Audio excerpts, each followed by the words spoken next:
It's our last chance. We need something like grounded, and we didn't have a lot of options. He literally like reached out to us, like he wanted to do it. By the way, there's this other duelist that's really good and has a wall. Her name's Neon. I don't want to bet against North America. He was like, "Why join another team when you won't be able to beat us or something like that?" I was like, biggest surprise for Champions so far this weekend. I want to know your highs and lows. What's been the biggest surprise for you? What hasn't been the biggest surprise maybe into this weekend if it was just like a regular Tuesday? Tanner, what do you have going on for this weekend? What was the biggest surprise for you for Champions? Yeah, so I thought mine might not be the most exciting, but I thought it was really exciting that EDG showed up and played the way that they did. Given, you know, everything coming into this, right? They have so much pressure on their shoulders to really compete in the biggest tournament of the year. It's their first time sharing this stage with some of the largest names in the world, in the history of Valorant, the very short history. And EDG went off, especially in this first map, though, right? This is what I want to talk about. They come into this one, they have a sub. This game goes the distance. It's a brand new map. It's on the biggest stage. And again, the pressure is on for EDG, and there's so much mounting. And on top of that, KK went 8-0 in First Blood, First Death. So I thought this really stood out to me. I know a lot of people expected good things out of EDG, but when you just look at, I guess, the situation at hand, you know, with it being their first time, with it being champions, like this is it. This is the cream of the crop. You're playing the number 2 to kick it off, and you're doing it on Pearl with a substitute. I thought that was really cool for these guys. See, that's the thing that's surprising for me, though, Tanner Metro, because if you're looking at Edward Gaming, they actually played better with the sub than they did when Life actually came back to play with them against Team Liquid for map number 2. So is it surprising for me that they maybe didn't perform to expectations is probably where I lean towards to for Edward Gaming, because for a lot of people, this was supposed to be the favorite to upset the dark horse of the tournament. And unfortunately, they go fucking 0-4. So is that really a surprising result for Edward Gaming, Kaplan, going into this event? I don't think so. You know, I'm hyped they even made it this far. They didn't have much. They didn't have much time after qualifying for champs to prep, and you know, especially with the sub, it's probably hard to like cook up a new look for champs. I was a little surprised they brought in all the same comps that they ran basically in the qualifier to get here, but not too surprised with the final result, sadly. Yeah. Not to say I'm not an EDG fan. So it was surprising how well they did the first map at the first international event with the substitute on the new map. That makes my thing sound way more surprising. They couldn't pull an FPX when their actual fifth came in and then win the whole thing. So I don't know, man. You didn't sell me the big bucks in here, Tanner Metro. I'm gonna have to ask you listen, next time. I'm not an EDG fan. They surprised the hell out of me. I expected nothing from EDG. I put way too much weight and experience, Bucks. That's why I rooted against NA. I didn't root against NA. Sorry, I picked against NA. I'm not rooting against NA. I'm so sorry. I'm so this sorry. This guy's on our fucking show? No. This guy's on our fucking show? I'm the EMEA guy now. Okay, there, I said it. Oh, I'm just joking. We need one. That's fair. Fan. I'm not gonna be the EMEA guy. Yeah. All right. Well. Speaking of EMEA fans, right? So if you are an EMEA fan, Tanner Metro, you are actually a fan of FPX, and FPX actually did win versus XSET over the weekend. And Kaplan, I think that was probably one of your biggest surprises, looking at XSET playing against FPX, especially on Pearl. Yeah, absolutely. I think, you know, 100 Thieves looked good against Fnatic, and then you're going into seeing XSET play FPX, big favorite in FPX, right? XSET didn't look so good in Copenhagen. Definitely would not have expected them to win. They did win 2-1, but still, what a wild series. Every game was like fast and single digits. The Pearl just trashed FPX to start it out. I did not see XSET winning this. Before the day started. BCJ was basically my surprise going into that series too. That man was fucking on fire. That was really, really fun to watch. If not for me, I think my biggest surprise looking at this weekend was somehow a Phoenix being used outside of a map of Ascent. So we've seen a lot of good trap plays from EG that started things off. Then Liquid started using it on Ascent, but then suddenly Liquid decides to pull a trump card, pulling out a Phoenix on Breeze. I was like, holy shit, this is going to be like probably one of those masters where you think they have it in the bag, they look really good, then they change their comps and they look like fucking shit. Thankfully, like for me, honestly, it didn't look too much. I wasn't too convinced. Look, it even says nothing found, everything in the middle of that block when you had Scream come out on the stats. Like, I honestly didn't see too much coming out of that Phoenix overall. It was actually other players for Team Liquid that actually helped Liquid win that matchup. And it was a battle of trying to figure out who was going to finally win in overtime or who was going to have like a better defense in the end, especially when you have an agent like Phoenix trying to play this on defense. I think you talked about it at some point as well, Kaplan, as this was a surprising pick. For me, it was like seeing a Phoenix is like, okay, it'll be nice to play through a Phoenix wall to fight towards maybe left side or right side of ladder room or into Berlin through the wall on B. But if not, you just flash through a Viper wall on A site and fight towards left side pyramid and spam box. That's basically what I saw, and that's what happened. But it wasn't the game changer for me to see Liquid with this Phoenix. What are your thoughts on this? I totally agree. I was not a big believer in the Phoenix. Got right on the Twitter timeline about it. Saw all these people going, "Oh, it's going to be cool. He's got this smoke wall, guys. It's a really big open map. You know, you can throw these walls down. It'll help." Well, by the way, there's this other duelist that's really good and has a wall. Her name's Neon. You should check her out. She runs really fast. She can run around this big map. You know, run right out onto the site. This team called Fnatic made her look really good yesterday. Definitely worth checking out. Not a Phoenix believer, let alone on Breeze. Didn't understand it. Yeah, and even maybe it was like the fast flashes to go through the corners or something like that, which would have been maybe one of the things that surprises the Opera on the left side of Pyramid if they want to try to run that into their strat book. Right. But in the end, they still got it. They still made it through. But to play against a team like Edward Gaming to pull that out, that was definitely a scary one. Thankfully, there was going to be a third map if needed be. But you just mentioned Fnatic right here at Kaplan as like using a Neon, how they look pretty good and stuff like that as well. But there were some instances during their match and their series versus 100 Thieves where even the community was a little bit flabbergasted of what was going on in terms of like the macro strategy around Fnatic, and that's around the armor buys. So I know we were calling it like the NRG style in North America, but even Frost, currently coaching for Team Nearest Airport, was mentioned that this even existed even further back. So Weltis is one of like recently now analysts for Sentinels, brought it out upon himself as well to call out Fnatic on the blunders in his opinion in terms of these half armor buys where you have like 4 rounds left into the half, you still have so many credits, it doesn't make sense that you're buying actually so many half buy rounds and so many half buys. And even Kanga came out with this screenshot too, saying like, even look at the last round of this half where it's 6-5, you still see Boaster at the bottom right there as an Astra holding a half shield but still has 1,800 credits. But Boaster had a nice little reply in the Twitter feed, but he also had a reply in a post-match interview after 100 Thieves to talk about it. So let's have a listen. Honestly, we're not sure about it, but essentially we just wanted to make sure we had as many buys as possible. And I was thinking, and like there's like probably stats around it or something, but yeah, I just remember thinking in my ranked games, I was like, Phantom is 4 bullets on the chest to kill, and if you headshot them, they're dead anyway, because generally you play close range with the Phantom. It's rare that you play long range, and the Vandal's 1-shot headshot anyway, and 4 bullets still with light armor, so it's pretty much the same. The only thing is you could get one-tapped, or if util comes at you, then it's a bit scarier, but other than that, like, it just meant that we could maybe get a few more buys in, and able to kind of, once we built our economy, we'd go for the full armors to kind of, because we had the money. But the game is so, like, especially if you lose pistols, you don't have many rounds. Like, you could win the first buy and then you lose the next one and then you've got no money again, you're back on eco, and then it's like, so you got to really manage your economy. So we were just trying it for this event. You know what, why not try it for the biggest event of the year? I just love the last sentence about it too, but yeah, I guess at the same time it kind of makes sense.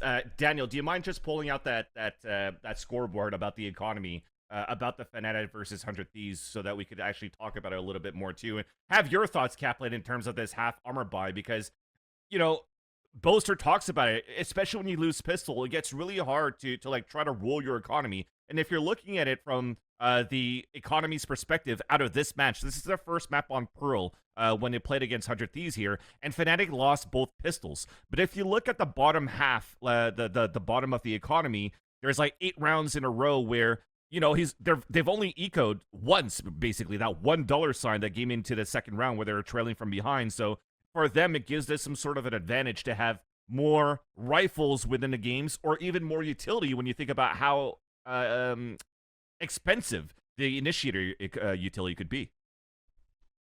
Yeah, absolutely. I think it makes sense. I think you know, when you're diving into this, and you know, I would love to spend like an entire middle of my week looking into the stats and figuring out exactly what's optimal. But you know, it's important to remind yourselves you can't really do that in the middle of a game. You're preparing for champs. It's Mini, it's Boaster. It's maybe they have some analyst help.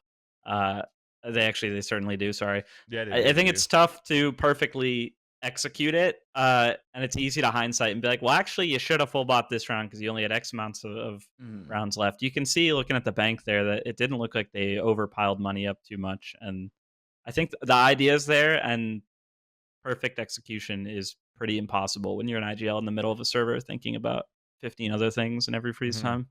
Yeah. Well, I want to jump in and just to you, Cap.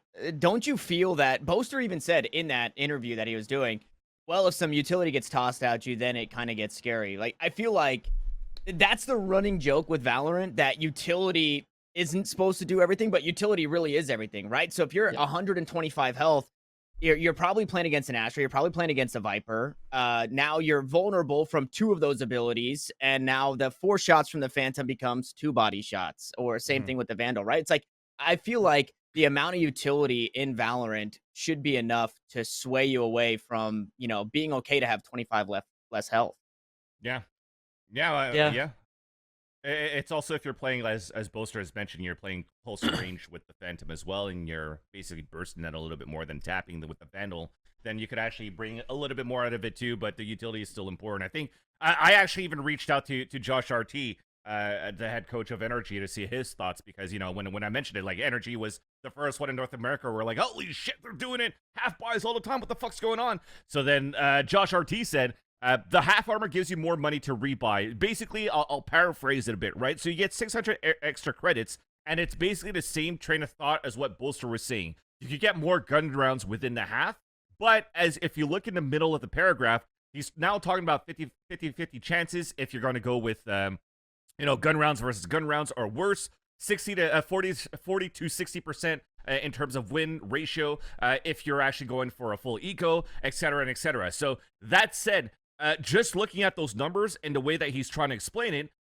tends to tell you that there's actually a lot of calculations that has to be done in the back end, and a lot of moving pieces as to figure out when you actually should go for these half buys or not, because you have to think about, where are you in the max loss bonus? Where are you right now is how many players you kill within the next round? What's the economy of your opponents within the next round? What's the ultimate orbs that you have within the next round? What does your opponents have? And you have to put that all into consideration on top of the economy that you have to figure out if you had the best chances with the 600 credits that you saved. So it tends a little bit further into to the superficial, holy shit, they're only half buying every single time, and there's still 4 rounds left. But that is something that Weltis should be doing in terms of calculation in my eyes, because I am not a numbers guy. So that said, that's why we're just gonna drop it, just like, unfortunately, Ghost Gaming dropped their team. So that was the latest announcement that came out here for North America in terms of roster changes. Wasn't it the best transition ever? That was incredible. It's a little awkward, I know, because Kaplan, you are here, but I mean, Kaplan, this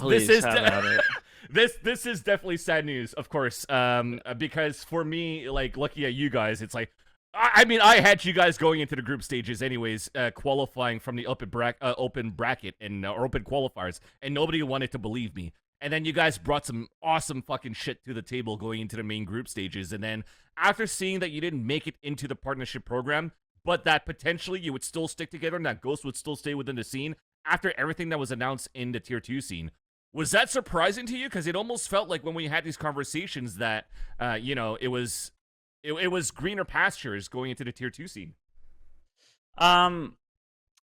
No, it wasn't too surprising to me, and I think when people look at this, something they need to think about is it's not just does Ghost want to be in Valorant, does the team want to be in Valorant? It's almost a tougher spot to have. And this maybe comes off arrogant because I'm talking about my own team, but one of the best teams in tier 2, right?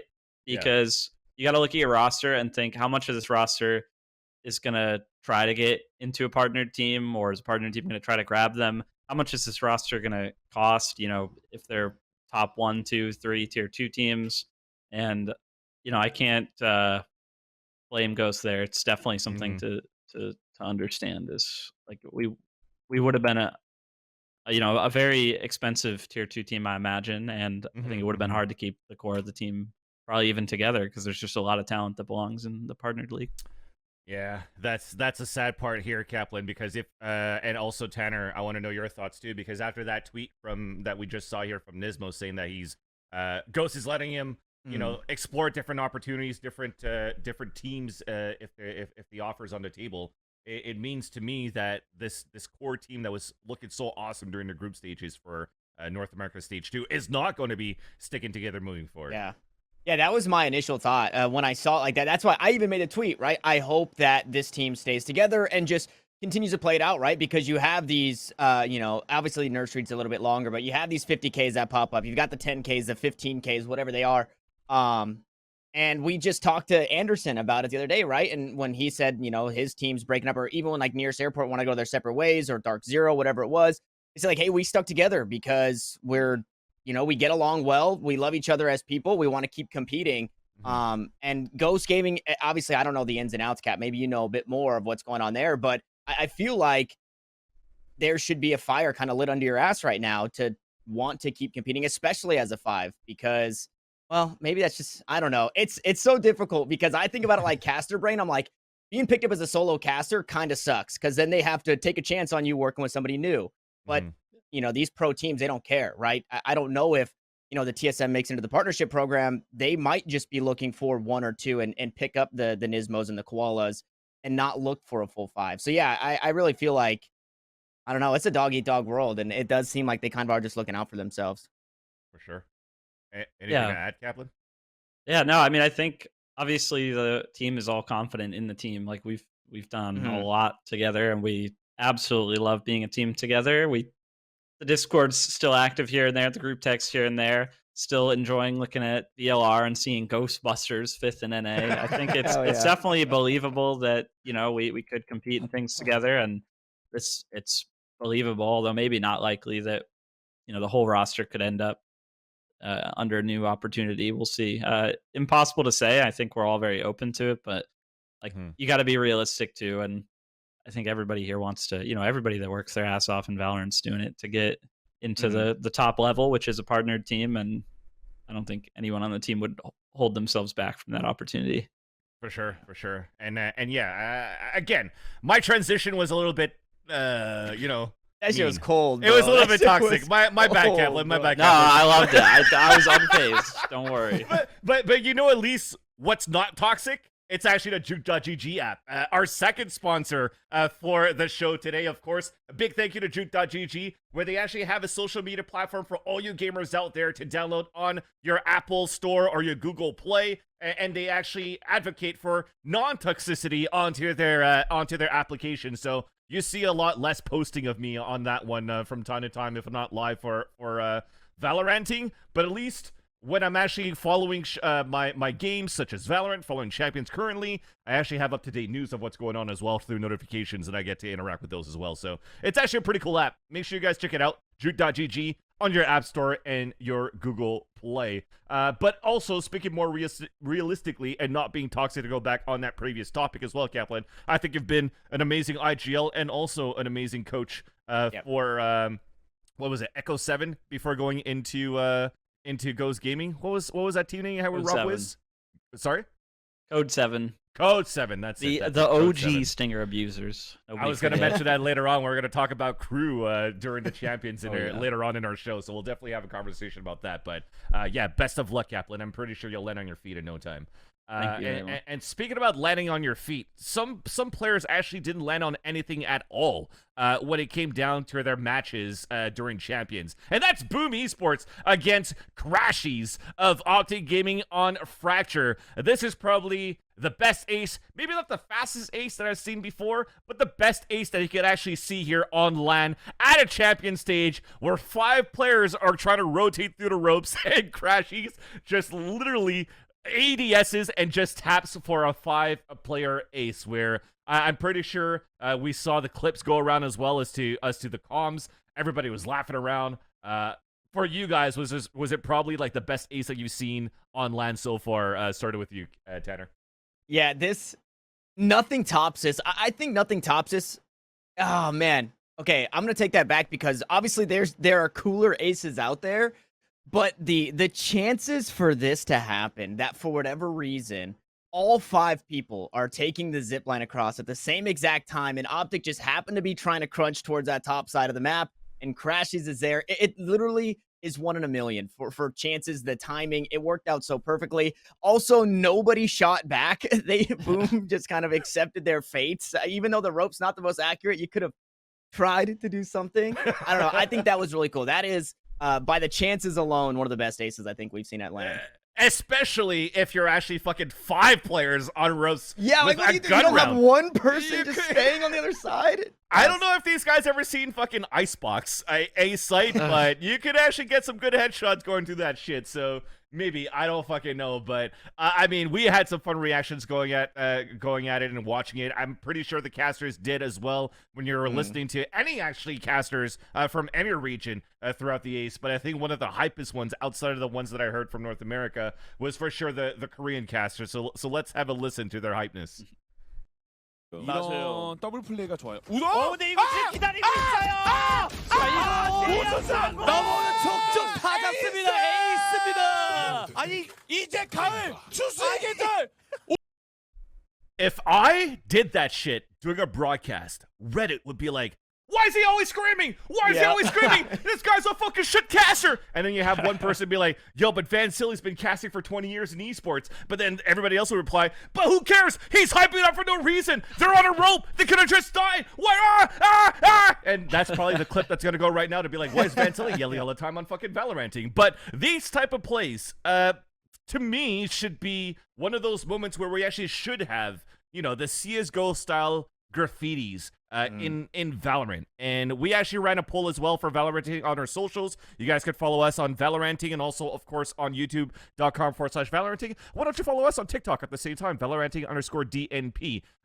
Always behind times. We always put we always get our name later, but at least to start things off on TikTok, it'll be Valoranting_DNP. But Kaplan, do you think that these moments warrant for graffitis in the style of CSGO, or do you think we should have something different that should be part of Valorant itself? I mean, it's interesting because the maps change a lot more than in CS, right? Like, not only are we gonna see more maps and more rotating out, but also like the maps themselves change. I always thought it'd be cool if there was like graffitis or things to like commemorate certain old parts about maps that they maybe fix or remove. I think graffitis could be cool, but it feels kind of, I don't know why it feels early because the game's been around for 2.5 years now. But like 2.5 years in, and for this specific like moment, it was really entertaining, but it was so early in a tournament. I just don't know.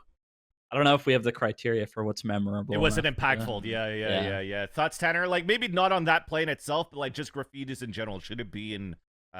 Should these moments be in Valorant? Yeah, I think it would be cool. Again, the graffitis, like Kaplan was saying, things could change, and it might be a little difficult to say, like, put a picture of a Raze blast packing into heaven to dodge a Raze rocket, but I think it would be really cool, and I'm sure that Riot is thinking of a way to add something like that. They always come through.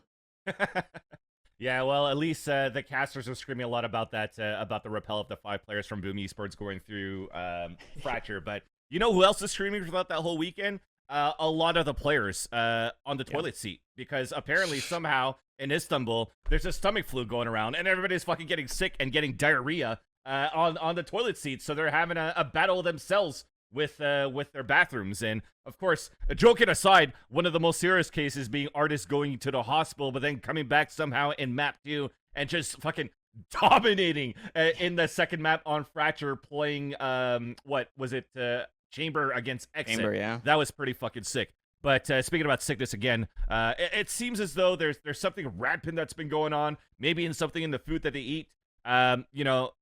Even not only into food poisoning, but there's also been lots of cases of COVID. So even 100 Thieves, they actually had players that couldn't even play on the stage before. And even when they actually did play on stage, they didn't even come out to the right names. They're being called out too. So if I'm speaking about 100 Thieves, I don't know if you guys saw the walkouts. It was pretty funny for that. But at the end of the day, it doesn't seem like there was any type of like real quote unquote bitching from the players or the coaches or the talent versus how they're currently being treated by Riot through this situation. So it seems like it's been handled pretty well here, Tanner. Yeah, and I talked to Mimi about it when we chatted a little bit yesterday, and she said that she thinks that it's kind of just like a stomach bug, like not even something they're eating or something that they're doing. Also, I'm sure you guys saw on the timeline with, recent events, anytime people come from all over, I guess just, North America for one of our lands, everybody gets sick. So now, you multiply that by 1 million because we're coming from everywhere in the world to meet up in Istanbul. And yeah, you're gonna get sick. It sucks. I really wish you would have made an artist was shitting himself and then shit on Xset joke, Van Silly. I think that would have been great at the top there because he did do that. Look at this guy with his EMEA copium still. Artist played super well in that second map, man. He dropped so many kills. They still fucking lost, Tanner. Exit still moved forward. Dude, listen, I am an NA fan. Okay, I'm an NA fan, but like I said, I put too much in the experience box, and NA doesn't have a whole lot of experience.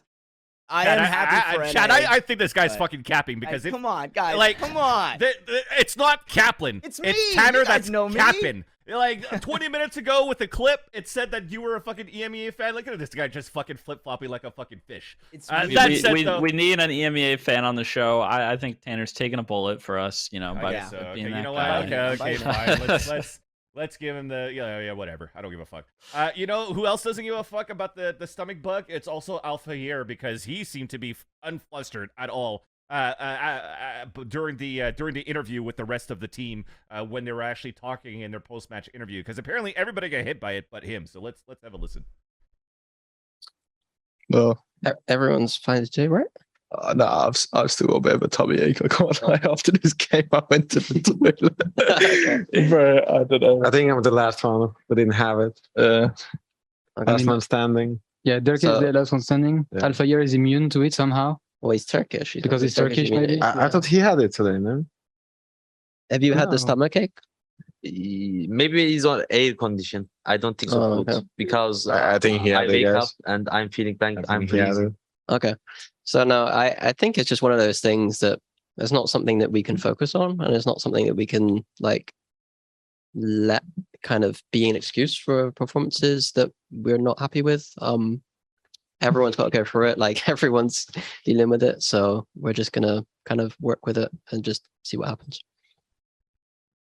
So apparently maybe Alphayer did have something after all, but minor versus everybody else. But who wasn't phased by that was actually Durka. So maybe ball buff also Ball means buff, that you maybe. also don't get anything going on in terms of COVID or just food sickness or whatnot, right? So that's good for him. That said, though, just listen to Mini talk during the interview in their post match right there.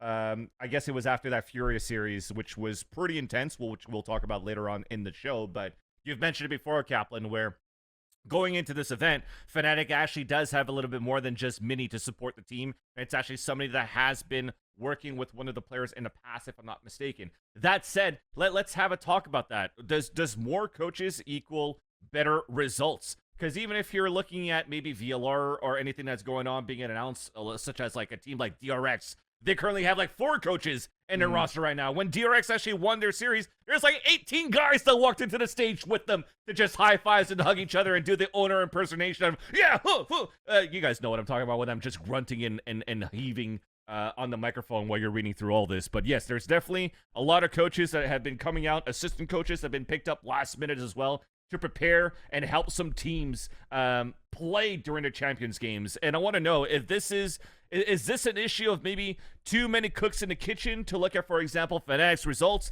Is this a recipe for success? looking at DRX's results, or is it just going to be something that has to be continued moving forward? Because if you look at 100 Thieves, they've just invested more into their coaching staff than an all-star list of players, and 100 Thieves could be a third team that makes it out of groups into champions for the playoffs.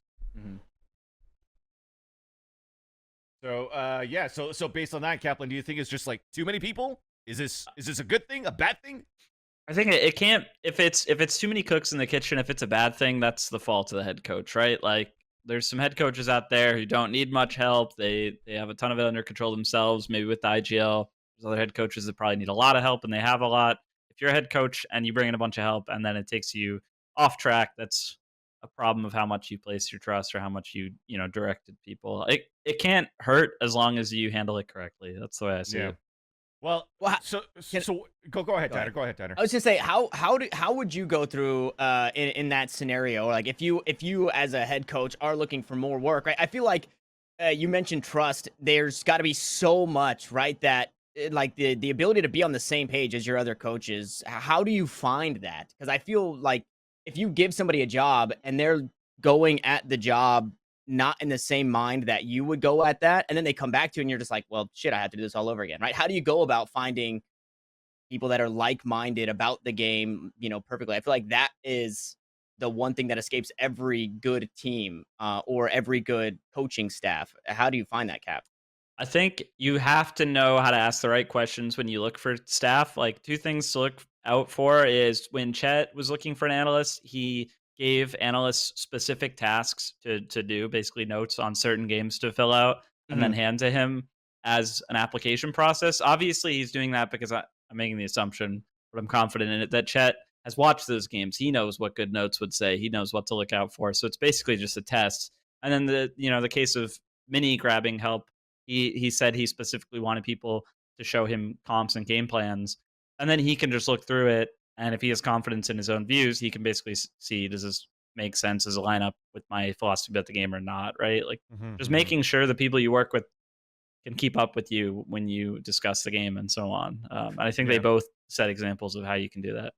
Yeah, because I remember watching Sliggy's watch party too over the weekend, and Nelzinho, most recently, I think was coaching for Dark Zero, if I'm not mistaken, and now is helping out FPS as an analyst. And he was saying how he's just helping out Doom Bros, finding like timings and stuff of that on utilities and whatnot, instead of really trying to develop a playbook. So it really comes down more specifically to what your head coach wants, and if you could fill that gap with your experience. And even Viserov in the chat right now says, at minimum, you need at least a strategy-focused guy and someone with a data background. And I'm saying that in chat because we actually have a live show every week as well, 2 p.m. Eastern Standard Time on twitch.tv/DN. Big mother shout out to you to Twitch. So that said, yeah, I think it's really subjective and dependent at the same time, where you want somebody that has more data or not. But as long as it works out, as long as you're not overlapping, I guess, in the rules, you'll be in a pretty good spot. Well, Vance, how the hell did FPX with Doom Bros complaining in the interviews about not having enough prep time, how the hell did they win Copenhagen? They get some extra help and they lose to North America. How the hell? It doesn't make sense. This is supposed to be a rhetorical. Make it make sense, Vance. This is supposed to be a rhetorical question because you're the EMEA fan right now, Tanner. So yeah, and you know what? I'm that. rethinking it, and I'm thinking. Hang on. All right. Welcome back, North America, Tanner. Yeah, it's stupid. More coaches sucks. No, but for real, at least FPX. I mean, Doom Bros 1 hasn't slept at all. And I think there was actually some people in the background that was actually working with Doom Bros at the same time too, while he was doing all the VOD reviews and not sleeping at all. And I think they went through a huge Cinderella run, with Sugetsu joining the roster. And speaking about players actually that joins rosters, we actually had an announcement of a rejoin to a roster, which is unfortunately bittersweet for this certain player, which is, of course, Zellsis. So Zellsis had a great run with Sentinels, a great run to 100,000 followers, a great run to the Twitter verification, but unfortunately not a great run through the LCQ, and that closes the doors, and then he goes back home to version 1. So I think he's still happy going back into version 1, still a little bit sad because of the great memories that he's had that he's made with Sentinels actually in the past, and got to like build a shit ton of clout with that team. But overall, I think for sure, for me personally, this is a loss for Sentinels and a regain for version 1. And I want to know your thoughts to continue on to this topic, Tanner. Yeah, I mean, hey, Sentinels just signed Tech. They had to get the money from somewhere, right? So they got to start getting people out of here to get some other people in. I am really curious as to what Sentinels are doing over there, because it was like bring Shroud in, now Shroud's out, bring Zellsis in, bring Zellsis out, and so kind of seeing where they land is going to be super interesting to see. But I like this. I think Zellsis for version 1 is kind of his home. I think he can do it as a player. Obviously, we saw in that video Scrim Room, but also as a content creator, right? It does incredible on his own when he's just doing his own thing in his own streams and stuff. So I think this is super cool. Like you said, I think Sentinels are going to be hurting from losing a player like Zellsis. So it's kind of like a level up for version 1. And they needed it. Hey, version 1, they needed some help. So they're probably happy to have him back too. Well, let's mention that a little bit too in terms of the, we always talk about scrim bucks during the tournaments, but now it's time to talk about the roster bucks and the partnership bucks.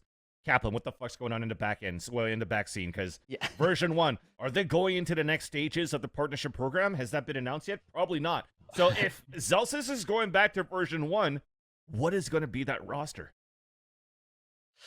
Impossible to say. I think everything. Look, I know it's the boring answer. It's not what you want to hear, but I think everything is just at this standstill until partnered teams get announced. Lie to us, Cap. Just lie to us. All right, we're gonna bring nothing back. We're gonna put Shroud on a team with him. I hear Freakazoid might be looking around. Hell yeah! I'd be fucking down with wish that I team, could. man. Dude, I've been watching Stewie 2K playing some fucking money 10 men to try to get back into the scene, to try to get into the Valorant scene as well. So yeah, it looks like he's working pretty hard to, and I mean, I think he's playing really hard. Well. Yeah, he's working pretty hard. He was getting shit on by Zeppa, but it's a learning experience. And an L is a win in terms of L for learning, and I think that's the good part too. Right. And I think, and we played that clip I think a week or two ago on Valoranting to talk about how Stewie 2K wanted to be so dedicated into getting into Valorant. So with his type of tenure and his type of experience, I'm sure he'll be at the top in no time. That said, let's go back into actually talking about I talked about revisiting clips. Let's revisit a topic that we mentioned even last week, and that's we had a brief overview and a discussion over Pearl. And Pearl actually has been used and played a shit ton, actually, in Champions, which was quite surprising for me. I almost feel that Pearl was played more than Split has within the rotation. And surprisingly enough, this also should have been the biggest surprise too, in my opinion, that the map actually looked pretty fun to watch as a spectator during Champions. So I want to know your thoughts here, Tanner, to start things off with this Viper versus no Viper that we had the conversation about before. Yeah, I thought that was cool. And I thought we lined that up perfectly, weeks prior, where you had mentioned kind of Viper as your mainstay on this map. Now, there's a lot to take away. There's a lot to kind of dig into for the Viper team that won, right? Because it was PRX. I'm sorry, the Viperless team that won. It was PRX, no Viper, versus EDG with Viper. It was the first match of the tournament. The only thing that really stood out to me is Chichu had some really awkward walls. And I wish I would have given this to you guys before, but on defense, the way that Chichu was working the Viper wall was deep into, it was cutting off the B-Link area, and it's basically thrown from spawn, cutting off B-Link and B-Long, like right down the middle at the pillar. And then as we saw teams that were winning with Viper use the Viper wall, they were actually on that B site in screens and tossing it all the way down B-Long and cutting off that space and allowing teams to push up so far. But still, again, for the retake, it's like a great retake wall. And so I think maybe nerves, maybe first match of an international tournament for EDG. That's why the Viper team lost. But I think they were doing some wonky things. But as a spectator, it was a lot of fun to watch that map. It was really fun to see when we talked about, tier 2 NA playing it with Nearest Airport doing it. And it was like hit A every single time or 5-stack long B. And we did see a little bit of that 5-stack long B.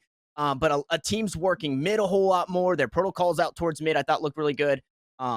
Yeah, I don't know about the Vipers still. I feel it really is kind of going either way. So surprisingly enough for me, the team that worked mid the most, I think, was FPX, if I'm not mistaken, right? There was like a 1-minute timer where they were trying to do a lot of these crunches towards mid. I could be wrong if it was that team, because like I said, there was a lot of Pearl that was being played throughout that weekend. But at least if we want to talk about the Pearl being played and what we do have actually in terms of clips, and you're a fond advocate about this agent on this map, is actually Fnatic playing a Neon on Pearl. And what are your thoughts about this? I want to know it coming straight from the coach of Ghostbusters as to why is Neon the pick on Pearl.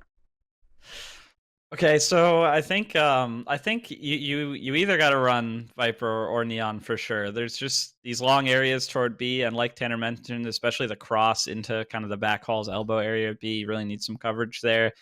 So you can kind of run Viper or Neon, but Viper's somebody I really like on maps where you're like defaulting a lot and playing like really long rounds. You can like turn off and on the smokes a lot, get value out of that, like split.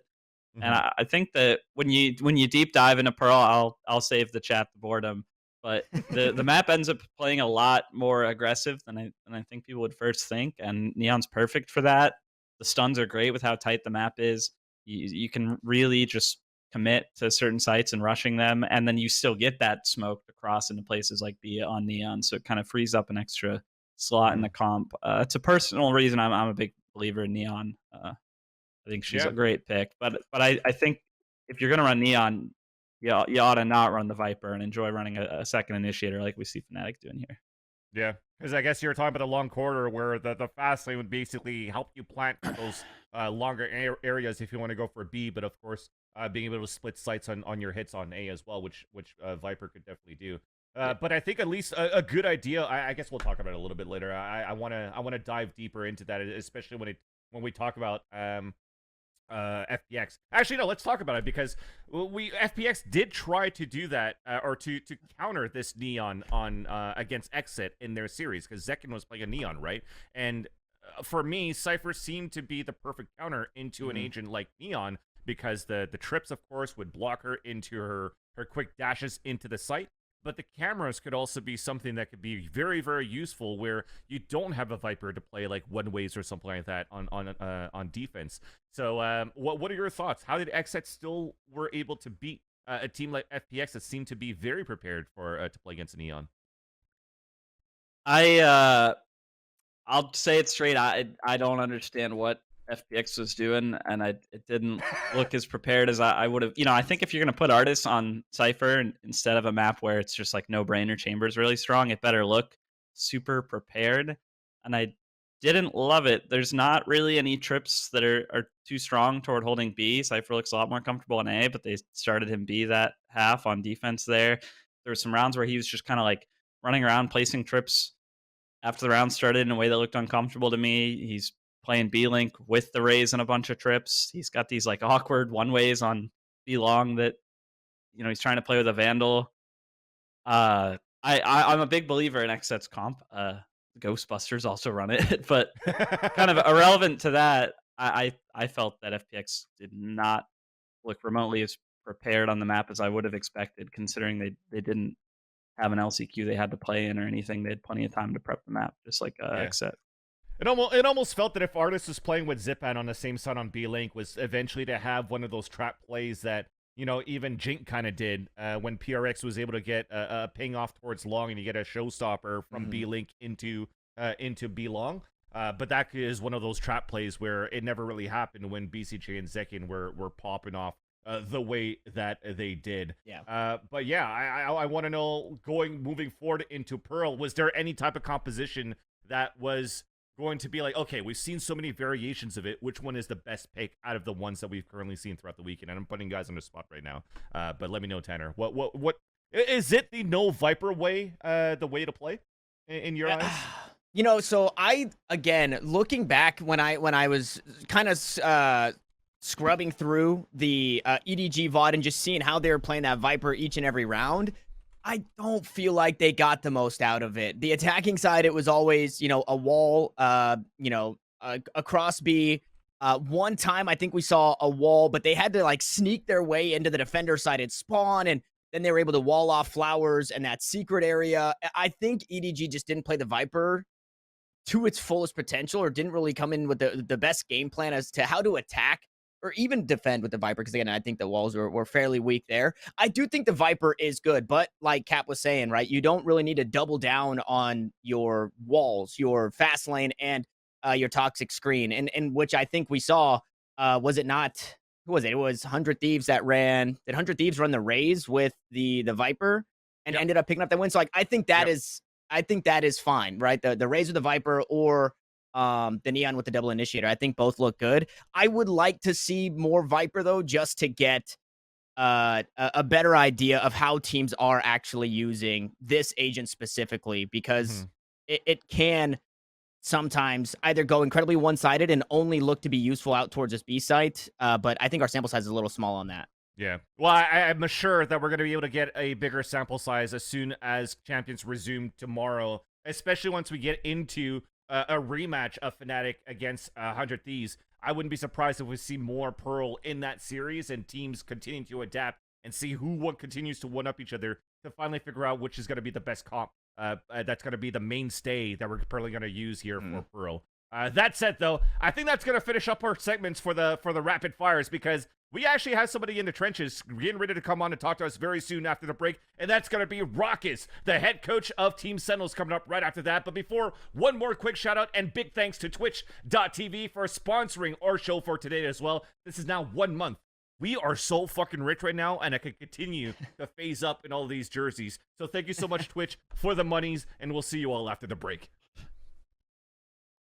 If you're enjoying Valoranting, feel free to follow us on our other socials. We're over at Twitter @Valoranting, and of course, every Tuesday, 11 a.m. PT, we're live on twitch.tv/DNP. What is up, everyone? Welcome back to Valoranting, and I'm liking that every week we're actually able to get at each other's throats. And I like it where sometimes I lean in and I like to address you guys. I look like a huge fucking bobblehead compared to everybody else. So I'm just going to lean back once again and start interviewing and welcoming our next guest, which is the head coach of Team Sentinels. We have Rawkus joining us right now. Rawkus, who's been on a bender for the last week, but has found the energy to hang out with us this week on the show for Valoranting. Rawkus, welcome, homie. How's it going today? It's going pretty good. I guess I've been on a vendor, but no, I'm just joking. No vendors. Just long week, tired. Had friends in town, a little bit of a vacation because a little bit of a downtime, but I'm all good. Yeah, man, we got the reignition series happening very soon. I wouldn't be surprised to if I saw you guys participating in those, and then you'll get back onto the saddle very soon. But sometimes a vacation is much needed. But yeah, first off, let's get into the interview here, Rawkus. I want to make sure that every time we have somebody new on our show and that we have an opportunity to interview somebody on the show, that we go back and revisit the past of our guests. So, of course, I think you have the biggest tenure or mostly known as being like the Overwatch team coming into Valorant during like the beta days before you were even picked up by FaZe. So I wanted to know what was it like being an Overwatch player, and why did you make the switch from Overwatch here into Valorant? Yeah, so being an Overwatch player was like really exciting because the game was brand new when like Overwatch came out. Obviously, that's how it works. But sorry, yeah, I'm already starting off great. Anyway, bro, that's how we do it, man. That's how we do it. My time in Overwatch was actually really fun. Like I had a lot of like really good memories. Didn't really have any bad blood with it, but I think when I transitioned, it was just time. I think the game was slowing down and getting stale. And then Valorant was brand new. I've always been a fan of Riot, so it just made sense to like kind of make that move. So yeah, what was it like the ability aspect of Overwatch that enticed you into going into Valorant? Was it like a tactical FPS thing? Like, did you have experience in tactical FPSs in the past as well? Yeah, I had a little bit of experience with tactical FPSs. I played a lot of CS. I loved CS. A lot of people don't know that, but I played like not at a very high level, but I understood the game. I just didn't put all my time into it, and I felt like I could have excelled more in CS. But I feel like NA was kind of like unprofessional compared to like the European scene. That's why NA scene never fully developed. So it did make me want to like pursue it kind of. But I had what kind of enticed me was that like it was Overwatch abilities and CS like defaults tactical like ways combined into one. I felt like I could excel like as an Overwatch player initially at that, because I feel like the Counter-Strike players at the start would struggle with abilities, and I feel like that was kind of like the thing at the very beginning. Like they were very not used to abilities like slows and reses. It was like weird, right? So I felt like us Overwatch players excelled at like shooting raises and jets that would fly above people. It was very easy for us to play the game. I think that's why we got like a big rep at the beginning of the game for having like cracked out aim. So it was just like it was very easy for us to like come in, but we also had a lot to learn, like because we were missing a ton of stuff from Counter-Strike itself. So yeah. So did you have? We just saw in a recent interview with Baby Bay. He did the natural sing with Derek, right? And they kind of had that same thing where they're watching people play Valorant and they're like, "What the hell, man? Like, use your abilities." Did you also feel that same way? I know that you kind of mentioned that, but did you think like, "Hey, I can really shine because I bring that." Like that is, Valorant. Although it's not supposed to be about the abilities and it's supposed to be about the shooting, it's gone so far away from just the shooting. Did you really feel like this is where I can really shine as an asset to any team by like teaching people how to actually play this part of the game? Yeah, so mostly for me in Overwatch, I was never known for having like crazy aim, but I was very good at like ability usage, playing the game like strategically. So coming into Overwatch, I kind of had that same mindset. I feel like all the pros in this game right now, if you're a pro in this game, everyone can hit their shot. So it's irrelevant to have, like in my opinion, it's honestly irrelevant to have like crazy good aim, because like being a good teammate, have good communication, good ability usage, understanding like the game thoroughly is more important. So like when we first started playing Valorant as like FaZe and Overwatch, or FaZe Valorant rather, as Overwatch players, we basically prioritized like comboing utility. And it didn't really seem like that because we were kind of just like running it down. But a lot of people didn't realize that we were using utility together, which is why we were able to run it down. And like no one else was doing that at the time. So it seemed like very like very puggy, but it kind of wasn't. And I think people slowly realized what we were doing, but then we never like adapted. So it kind of like got stale. So the frontline nades were one of the first ones that I saw coming out of FaZe, actually, during the beta days of trying to combine that a bit when you were trying to play aggro. So I could see that. Yeah, we had a lot of cheesy like things, like cross the map utility, like a lot of combos. So that was like what we were really, really good at. So oh yeah. Yeah, go ahead, Kaplan. I don't know if you're muted or not. There you go. Oh, sorry. Yeah, I'm here. Did you so obviously there's a lot of advantages coming into Valorant from Overwatch, but like with certain like CS fundamentals, TAC FPS fundamentals, they're not something emphasized in Overwatch. Did it feel tricky for the original squad to like pick those things up quickly? Was that any reason into prioritizing a pickup like Marv, who had experience like that? Yeah, I think at the very start we wanted to pick up Marv because we wanted to learn more about CS, and he was also like he fit our personalities. He was like a phenomenal player. We even knew that in beta. Like he was extremely good.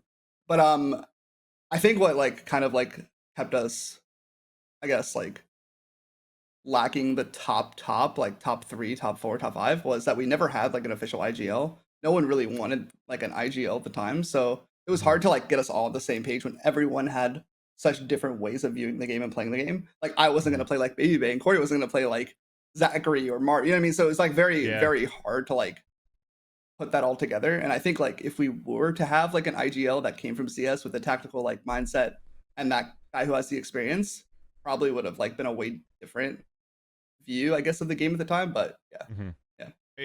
Is basically, what can it be that what Marv brought to the table as an IGL for you guys at FaZe in the first place help you in terms of like molding you to become the coach that you are now as well? Or what was the type of what view do you have when you're actually watching this game from like your Overwatch perspective, and how do you blend these into your coaching capabilities? I think the time of watching from Overwatch perspective for me is like over, kind of. The game is like, I'm more like a Valorant player or coach now. Okay. So like I still have tendencies that I use, like I believe in from Overwatch, that still apply when it comes to like ability usage and combos and stuff like that.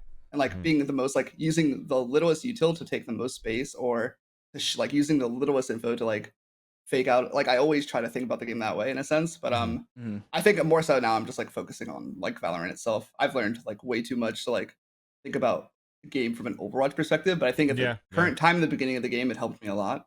And helped like everyone. I feel like everyone did that from the respective games that they came from, like Apex players, Fortnite players, like CS players. Everyone just did that. And it just helped them at the start. But now we're all Valorant players now, so it's just like, how are we going to use our brains to like for our teams? But I think going back to like the question about Marv, but we actually had a bunch of different IGLs throughout the course of our team. It was like mostly me, Marv, and Baby Bay.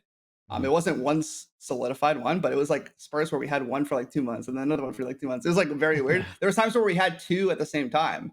So it's very, very up and down. But like actually our best like runs were like when me and Baby Bay kind of like co-IGL'd. because like it was like it was rushed with slow, so like it made sense because I didn't think about the game the way he did. That was the point I was trying to bring up. I think about the game where he was just like running it down on Jet, like he loved doing that. But I also respected it because he had an idea of how he wanted to play the game, and he like played it phenomenally. He did it well. And then I also had an idea on how to like bait. I don't know. It was good to have the balance because obviously you can't just go. But that was like of course. Yeah. So I think the way I think of the game now is I basically I've created my own vision just by watching a ton of Valorant, and also like learning. I learned a ton from just like watching how like Shaz operates, like how other IGLs operate. So it's just like there's a lot of things that I've just like learned over the time, but I don't think they stem from Overwatch. Yeah. And then going from them, then because we have to think about now your coaching, your first coaching stint, which is going into Sentinels, right? So it was at a point where we're at the LCQ. FaZe unfortunately didn't make it through to go into Champions, and then there was a little bit of a break period where apparently the conversation was just hanging out with Zoms and the boys. And you're like, I want to do something. I want to coach. And then they're like, yeah, fuck it, come on. And then you coach for like a week or so. How was that going into the week? Yeah, so we got eliminated from LCQ when I was on FaZe, and I basically couldn't stand the fact that there was going to be nothing like at all for a couple months. I really wanted to take the chance to like help my friends, and currently it was like, in my opinion, the best team at the time in Champs. They didn't have a coach. It made sense. Offered my services, and I felt like there's a lot of things that I could help them with. They needed more like creative ideas, more like cheesy things. That's kind of like how I think about the game. I think I helped them so much at the initial like start of it, all the way through Champs. And like, sorry, I'm losing my voice. No, take your time. Take your time. No, yeah. You got your water close to you? No, I don't actually, but it's okay. Don't worry. And I'm not going to get up because that's a free show. You know what I mean? I'm not going to. We'll pay the tier 3s, man. It's 20% September, man. We can pay for it. We can pay for it. Yeah, but okay, but going into Champs, I offered like tons of like new ideas for them, and I think that it was just a perfect fit because like I have known them for a bit. We are close friends, like me and Zoms, and I met Dapper before. I actually never hung out with Shaz or Sick or Tyson like ever before that, but they were all up for me like helping them. So and then it just like basically just things fell into place and it just worked out very naturally. Because I feel like the way I view the game, anyways, even when I was playing at the time, was I was always trying to help people improve. But what I realized as like a player is that people don't want to be coached by players don't want to be coached by other players. Like it's like some sort of ego thing, and I understand it. Like in the end of the day, no one wants to be wrong, but it's about like just like understanding where that person's coming from. So it's just like I think it suits me very well to like be in the position I'm in right now. It's like I do try to help everyone from an unbiased perspective because I just want to be the best possible team that we could possibly be. Awesome. And how well were you received initially? I guess like by Sentinels, because I feel like maybe like there was a lot of pride in Shaz alone for being as strong as they were, with him kind of at the helm of it all, being the coach, the IGL, the dad of the team, keeping everybody in line. Was there any pushback from anybody specifically in like, hey, we don't need a coach, or was it just super easy? Like, yeah, Rawkus, come on in. No, there was actually no pushback at all. Everyone was super receptive. Everyone was super respectful. I was actually really surprised because I thought I would have to like fight for my like respect kind of in a way. But they were all super open for it. They trusted me initially. Like even if things went completely wrong and south, which things do, nothing goes right always. Yeah. They like worked through it. There was a time where like we were trying to complete new comp. Like Dapper was kind of against it at the start, and then eventually he like slowly started like understanding and like enjoying it. But like the way like it basically took about like 3 or 4 maps just to get to work, and then it became our best like map at the time. So like it kind of like it was kind of like little stuff like that. They had to trust. Like I had to prove myself in a sense. But like now it's so easy. Everyone just understands. Like if I say something, like I probably have like not the right idea, but I have like a good idea on it, right? And then it's just about working like to make it perfect, and like everyone has to be open for that. But everyone was, so it's like it was super easy to like just like convey my opinion on something, and like it just like I guess work. I don't know. It just worked. While we're on that topic, before I pass it over to you here, Kaplan, is because I mentioned your first stint is joining Sentinels, prepping them for Champions, right?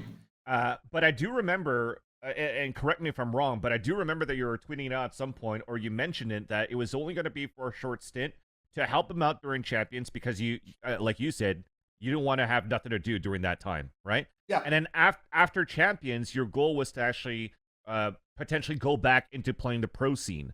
So was there a moment where after Champions you tried to look for opportunities and it wasn't there, you rejoined Sentinels, or what was going on during that period of time? Actually, yeah, so that was my current, at the time, that was my like idea on like to come back to being a professional. I didn't think I was going to be coaching fully. Actually had a couple offers, but like for my mindset, Zoms actually said something kind of funny to me, which kind of like incentivized me not to pursue it at that time, because I did have offers. It was like, he was like, why join another team when you won't be able to beat us or something like that. I was like, when my sole motivation is just to win, and I'm like, that's fucked. But I kind of I understood what he was saying, like in a sense like that. It was like so simple, but it made sense to me, and it kind of like swayed me away from that. But that was my intention at the time, so I just like stuck with it, I guess. Like I just kept sticking with it. But there was like a time where like I wanted to return as a pro after my loan agreement or whatever expired with FaZe. I had to return back to FaZe.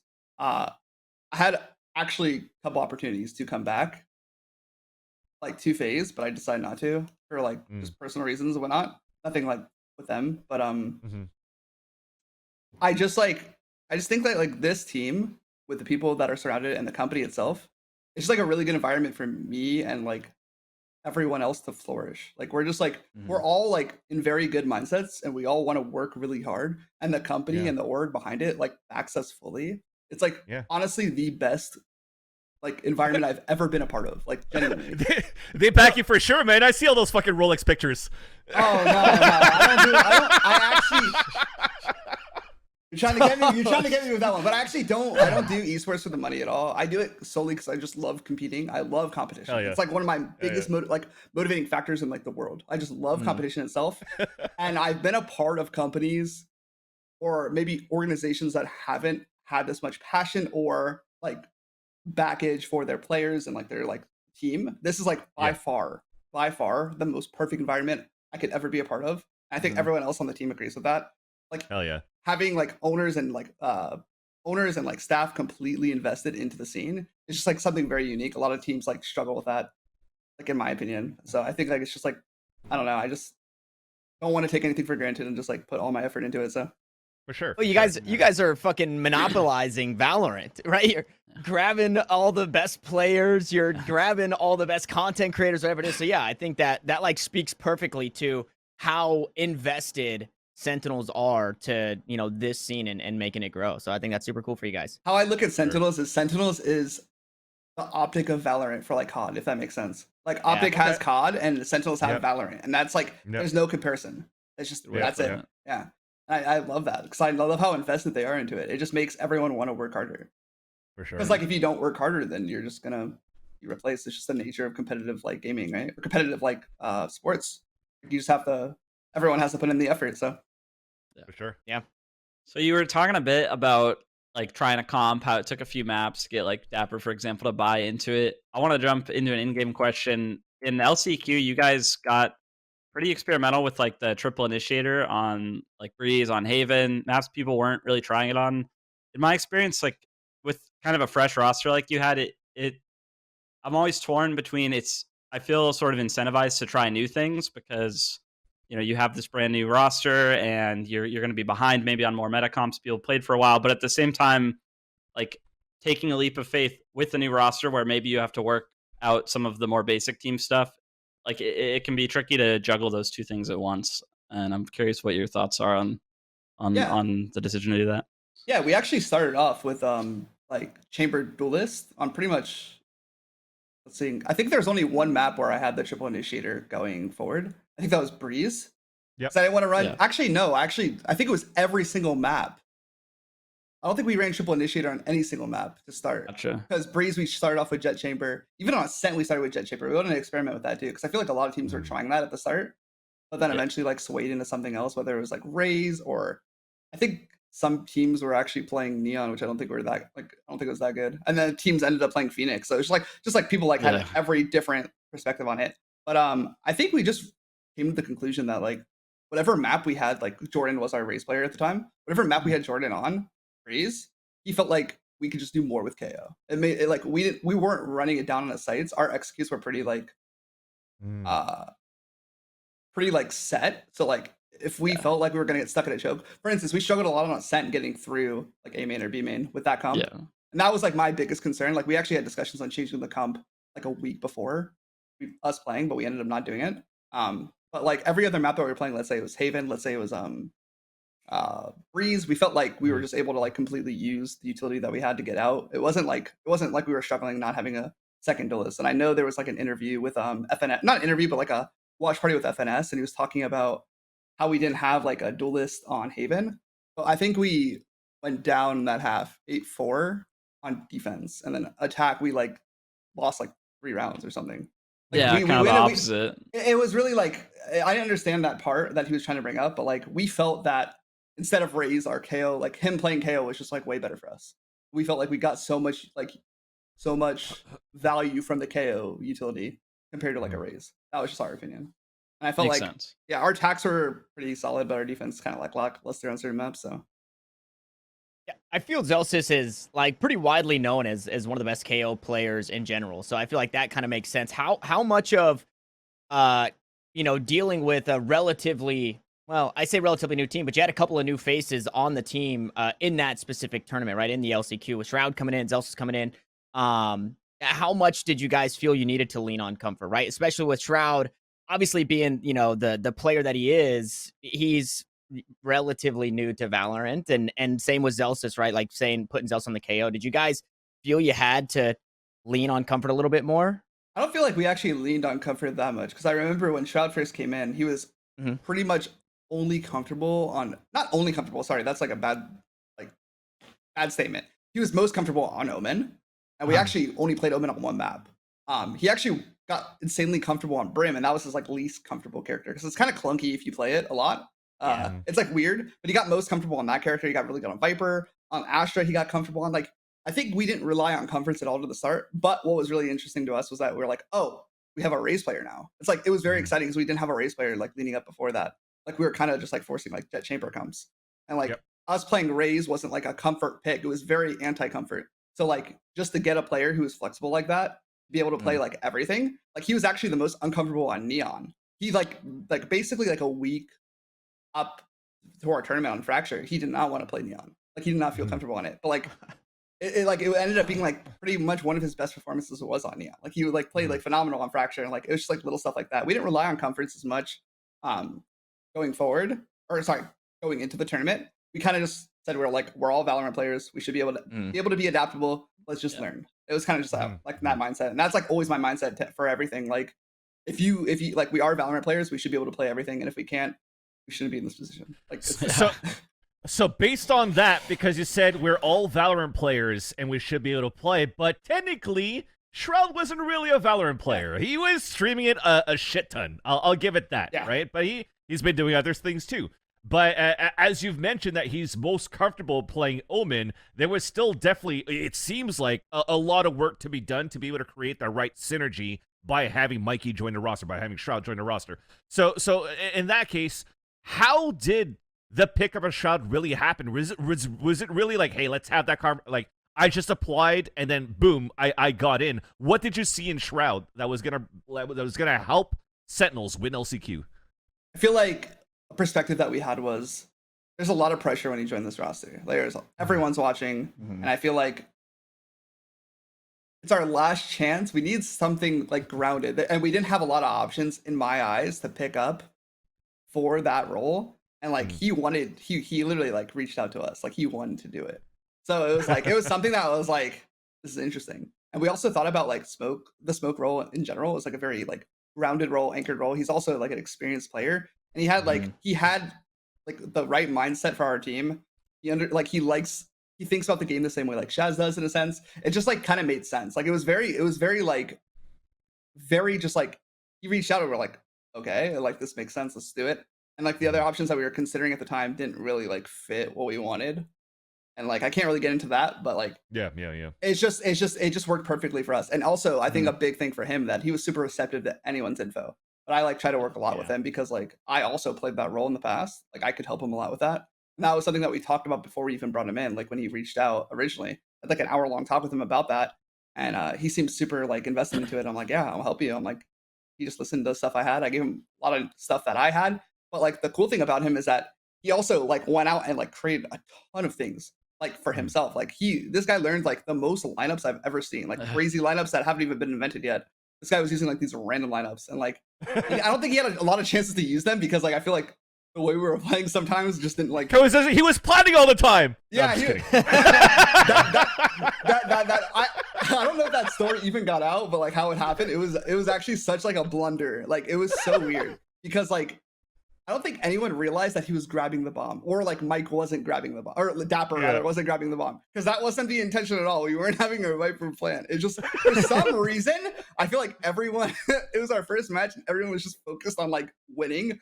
We forgot the most like important thing, which is getting the bomb. Because like it's so upsetting to look back and think about now. We're just like, how did this happen? It's like we all feel dumb. And I remember Dapper said it perfect. He was like, I just feel embarrassed. I'm like, I feel embarrassed. This is really dumb how this happened. Like it was. I'm not gonna keep going. I mean, maybe I saw it differently, but I've watched that VOD on Icebox or whatnot. But I did see Dapper grab that spike quite often during the beginning of the rounds, but it was just at those moments where it just gets picked off, and then who's the next person in line of plant? It has to be Shroud, and then it just happened to be that point where you guys can play your pulse plans after. It was quite unfortunate, but the idea was still there.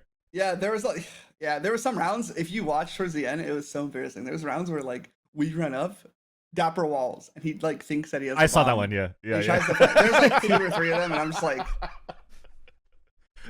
I also have one timeout, so I called like a timeout. And the thing about me is that I'm not like making sure the person's playing the bomb. I'm trying to like I don't know. I'm not thinking about that as well. It's funny because like I have Danny sitting next to me, and we're both not thinking about the bomb being planted because it's such a basic concept that we have already. But it's like we're like, how do we miss that? Like it was like. But yeah, I guess it was just a little mistake, and mistakes happen, so we can't really do For sure. It was still a good run though. Yeah. Kaplan, go ahead, buddy. Yeah, so I feel like coming back into Sentinels, you had a lot on your plate. This last shot with LCQ, got roster changes coming around, and you added 2 analysts as well. And we were talking earlier about how like it is more staff always better. It can be too many, cooks in the kitchen if you kind of don't see things the right way. Was there any like challenge to adding 2 analysts on top of your plate as a coach, or did it just go smoothly and nothing but help? No, I think we had that we had the tweet up that we were looking for more help for like a month.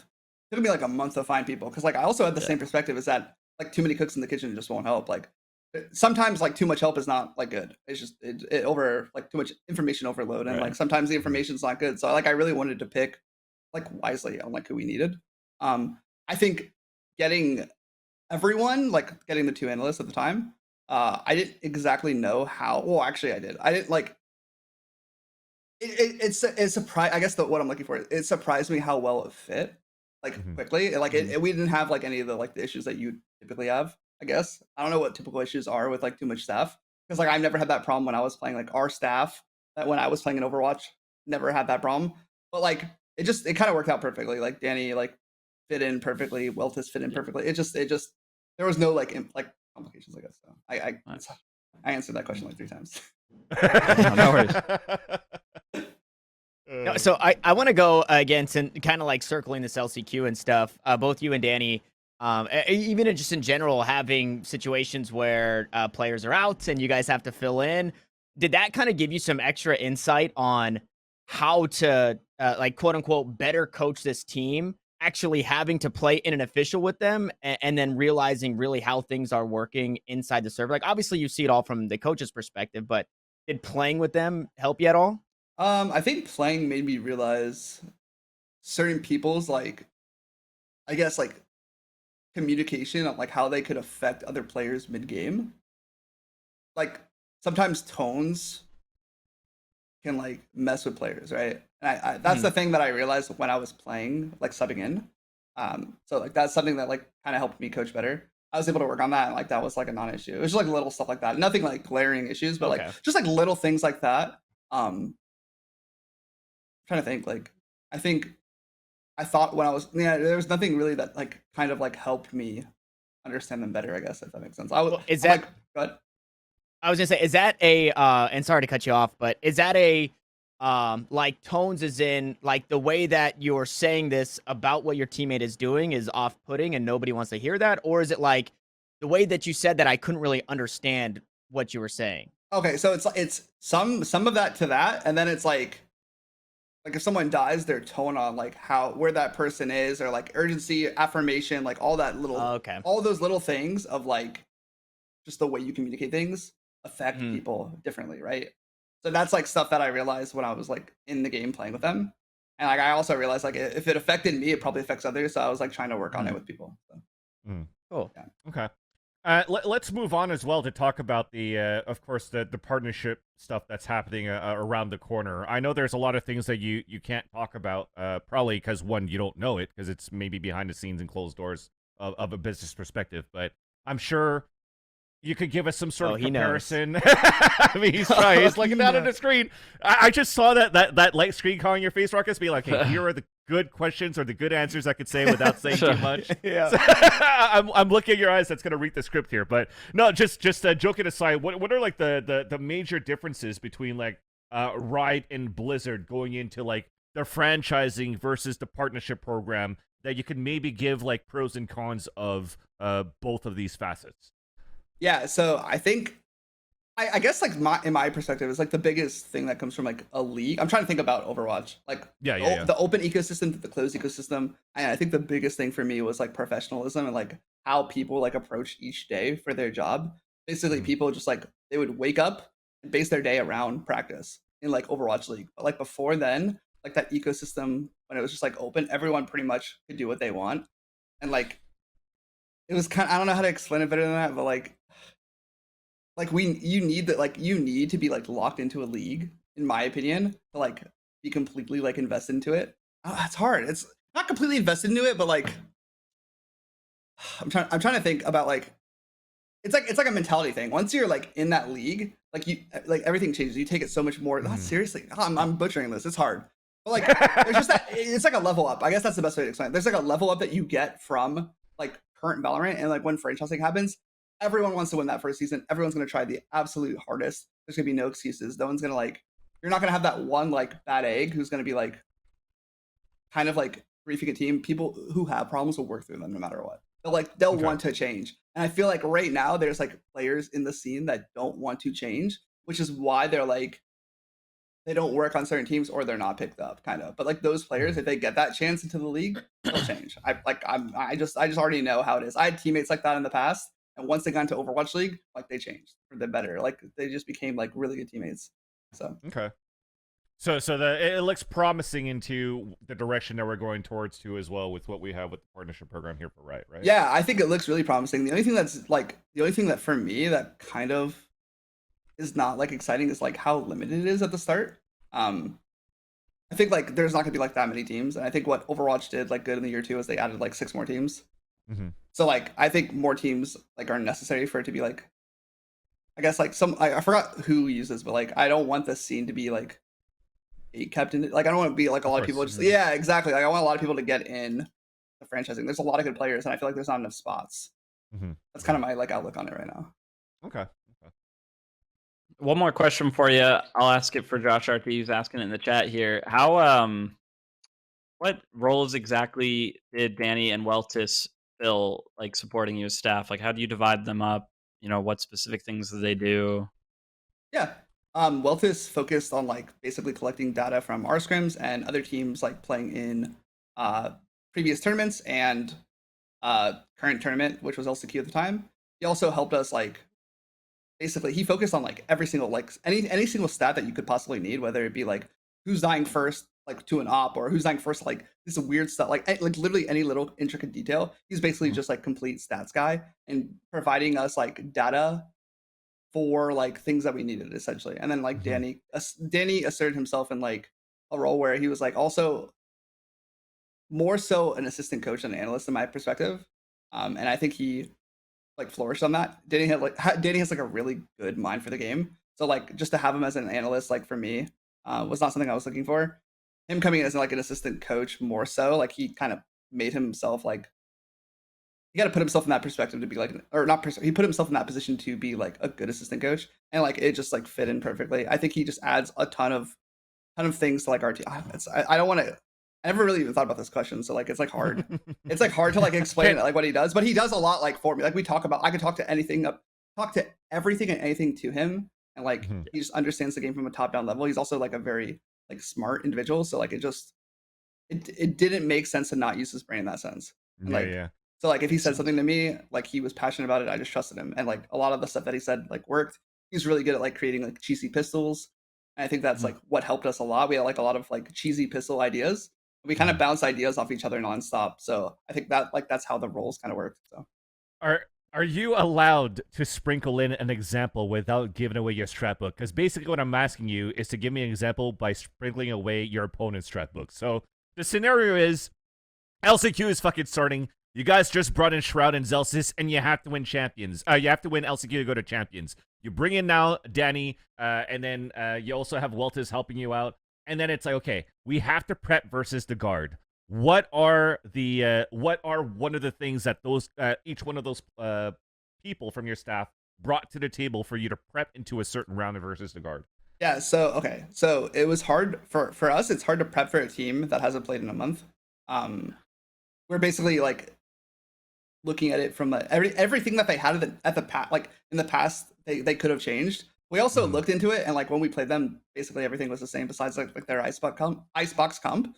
I don't think, my opinion, like Weltis and Danny didn't really do much for like anti-stratting, but what they did was like they created stuff that we could use against them that would probably like just work for us. It was like they didn't offer anything. Like, well, that sounds like rough. But, like we weren't using like them specifically for anti-stratting. That's like more so like Shaz loves anti-stratting. That's like his thing. So we let him do that because if he has the read for the game, like we're not gonna like give him too much information, right? That's like his thing. I'm also like we also gonna help him in a sense, but like you want your IGL to have that confident read and not give him too many ideas, because like if he's thinking about too many things in game, it's just gonna like cause like chaos for him. So like if he's gonna do that himself, or he asked for our help, which is like what he did, that was just like the best way to approach it. And we had like tons of good anti-stratting. Okay. I guess like Danny would, what Danny like did like really well was he would watch like other teams and find like niche things that they did that was really cheesy, and he's like, we can use that. Like a lot of teams aren't using that at the time. So it's just like stuff like that is like how Danny like views the game, like how he looks at the game and how he like applied himself to our team. And like we found, and he also created a bunch of different things too. So it's just like stuff like little stuff like that basically just adds to like the whole thing. It's like a pot, and everyone's just adding like juices and remedies to it, I guess. I don't know. That's awesome. It's always available if needed, and at least what I like is that we're gonna have Rawkus available with us after the break, because we're gonna be talking about champions, everything that's been going on throughout the last week. So first off, before we go on to that break, Rawkus, I gotta say thanks so much for giving us the time for the interview as well. And then we're gonna go for that break right now. When we come back, talk about champions, and then get our NA hopiums up for the grand finals coming up for the next week at Champions. So we'll see you after the break. If you've enjoyed the show, please like and subscribe, and make sure you hit the bell for the future noties, but also comment below with what you'd like to see in our future shows. The moment where I get to fucking put my feet up and be like, NA's been looking so fucking good right now. I think this is one of those moments why this week not a single person from EMEA wanted to come on to our show, because they just didn't want me to fucking just stab him right into the side, saying how good NA has been, right? How good NA has been. But yeah, we're back here for Valoranting. We're still with Rawkus, with Kaplan, with Tanner Metro, myself, Vancil, and it's now time to talk about the groups going into Champions, digest everything that's been going on throughout the past week. And Rawkus, of course, being the coach, you catch up to everything, and you got a lot to say. And let's go through the topics right now. And I think I want to visit them from group to group. At the top of show, I did had a conversation and ask with Tanner like what he thought about Edward Gaming overall. I unfortunately was a little bit disappointed into Edward Gaming's run. But I wanted to know, Rawkus, for you, what was it like watching Edward Gaming at the international stage after seeing them dominate through the LCQ and East Asia? Yeah, I was a bit like I had a lot of expectations for Edward Gaming, to be honest, and like what kind of like bummed me out was I feel like they felt the pressure kind of, and they didn't like, it's like basic as hell, but they didn't like really perform like how everyone expected them to perform. Like they had a lot of like really good ideas in my opinion, and I think like individual mistakes like kind of cursed them, and that's like that was really disappointing. But like every team needs those like moments to show like how good they could potentially be. Like no one's gonna initially go into their first tournament ever and just like perform to the max. Like it's just there's a lot of pressure. Plus, it's like the biggest tournament of like honestly all of their careers. Like this is champs. This is the final tournament of the year. This is what you've worked for. There's a lot of pressure, and I think like it just kind of caught up to them. Yeah, for sure. I think when we're looking at Edward Gaming, they were like basically a PRX on crack, or basically playing very a similar style to PaperX. And actually, it's actually quite a coincidence and nice that we have you on here, Rawkus, because a lot of people would probably think that, you know, FaZe could be the North American version of Edward Gaming and PaperX when you guys were still together in that past iteration. Do you feel that it was a very similar playstyle to that sense when we coined the schmeeging in North America here? I think the way PRX plays is really similar to like how we used to play when I was playing on FaZe. It's a lot of individual decisions and like basically individual duels and stuff like that, but also comboed with utility. But I think PRX has like way more of like a creative idea behind how they play. And I think like to go back to the previous question about like Edward Gaming playing to their full potential, I also think they played like honestly 2 really good teams. Like they probably had the hardest schedule out of every team, compiled with like the pressure. Like they played PRX, and PRX showed they're like no slouch. They're extremely good. And then Liquid also like very good. Like there's just 2 really good teams, and it's just unfortunate, I guess, for them. Yeah. Hey, man, even then, we talk about those 2 teams, but I think that the surprising one, too, is Leviathan making it out of groups with the way that they play. So, Kaplan, like, what impressed you looking at Leviathan compared to even the last run? Because the last run at Masters 2, yeah, they had a pretty decent event. They didn't have Owner with them on the main stage. Was Owner really the main difference right now, looking at Leviathan's performances, not that they're all together on stage? Or is there more to Leviathan's playstyle that maybe they don't need Owner at all when you were observing their performances? I mean, I definitely think he brings a lot of value, right? Like this guy's for sure proven himself as a coach. He's ended up at international lands on different teams at different points now.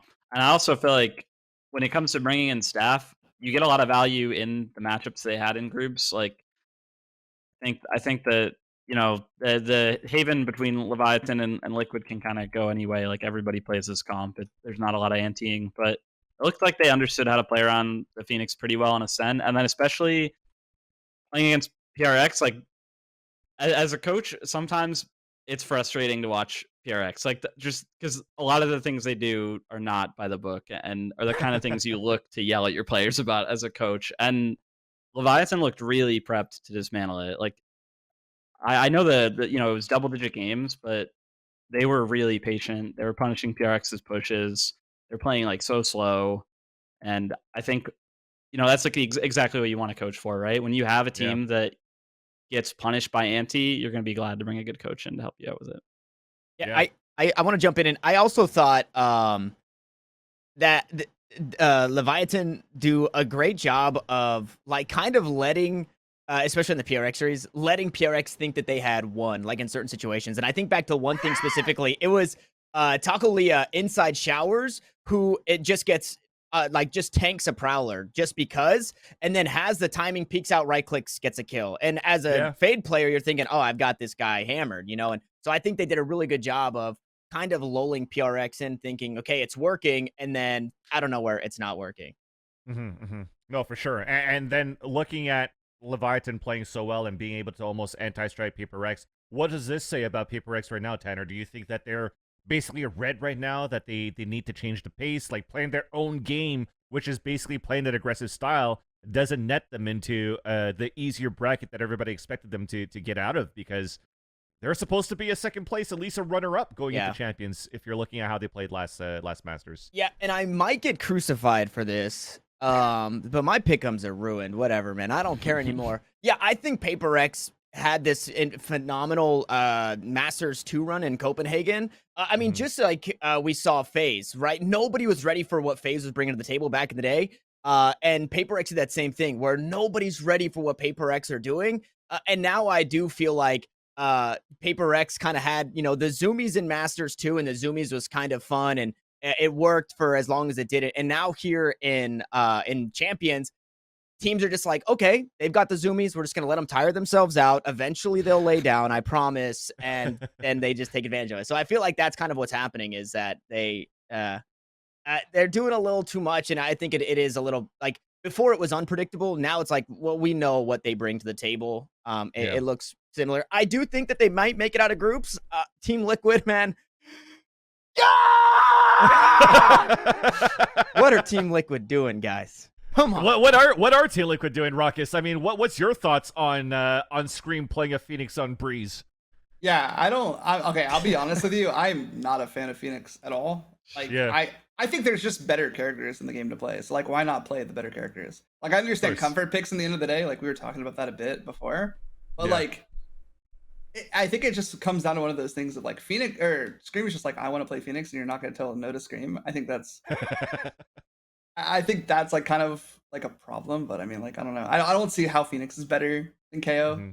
But I don't know. I don't know exactly what Team Liquid's doing. I don't know exactly their ideas. I always know every single team is completely different. Like everyone has their different ideas. Like I'm not really one to like hard critique people because like we also like when we were playing in LCQ, we looked lost in certain things. Like everyone has their ideas. Sometimes they don't work out and they just look wrong. Like I don't know. I'm just not gonna like start drama in that sense. Of course, no. Not I kind of either. I kind of wanted to go back to the question we were talking about Leviathan. Like Leviathan, they actually looked really good in their previous event. I don't think people realized that they were like very close to like eliminating Fnatic. Like they were like like barely like I forgot who ended up like clutching, but I remember it was on Bind. It was like crazy clutch, and then Leviathan gets eliminated. It goes to OT, and then like that's it.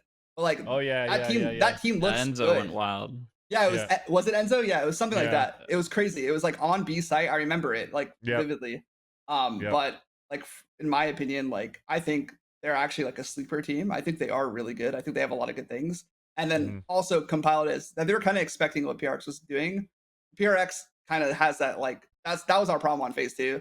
Once teams like expect you to be doing that, it's very hard to replicate like the surprise success of like being explosive or crazy or unpredictable. Like once you expect that, you don't make as many mistakes against it. I guess that's the best way to explain it. And I think you can see the difference between like phases run going into the qualifications for Copenhagen versus their LCQ run. It like you can see like the same like mentality of they had the same idea, but teams are just more prepared for it. I guess that's the best way. Yeah.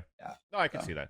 Yeah, and of course with Liquid having to play like their own style the way that they want to is basically how you guys were for a bit too before going to LCQ, where you know you got a lot of flack of being like, oh, when are you guys going to change your comps? When are we actually going to see a chamber? When are we going to see XYZ? But whatever works for the team and where you're feeling comfortable was where you wanted to head towards to in the first place. But we saw those changes happen for LCQ. We saw the triple initiator being utilized on maps like Breeze, for example, where there's a little bit of comfort picks, but there's also following to a meta. And what I like, at least from Liquid, is their off picks right now is trying to define, I guess, their own meta based to their comfort picks. And sometimes it works, sometimes it doesn't. It barely worked on that Breeze game there versus Edward Gaming, and we're hoping that it's going to work versus Paper X, so we'll see. But let's move on into Group B. All right, Les Kaplan, you're fucking smiling because I don't know if you got something to say before we move to Group B.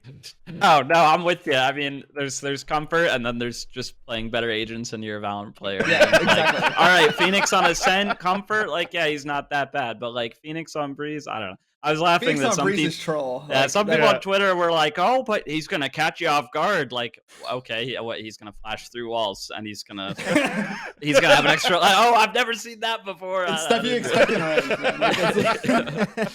We saw that one round where he actually threw a hot hands into B main through a Viper's orb, right? So that was like, oh shit, ability combinations, that's gonna work. Anyways, we'll see. Hopefully they prove us wrong, but it definitely. I don't know. Sliggy's very adamant that that Liquid could still make it to the finals. So if he's thinking in a different, maybe he's biased because he used to be Liquid. I don't fucking know.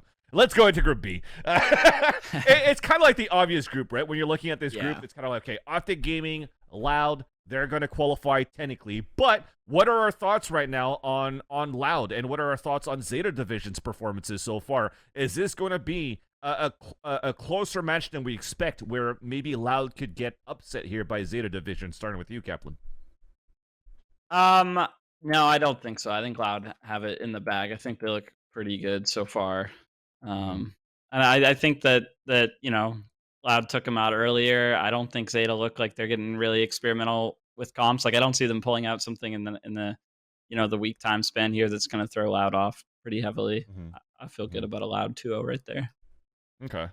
And what about Boom Esports now in their performances? I mean, they were able to take a map off Optic here, Tanner, and at the same time, it was a map that went back and forth on Breeze until like an 18-16 overtime, where somebody finally won. I think was like an attacking round, because it felt pretty defender side at some point.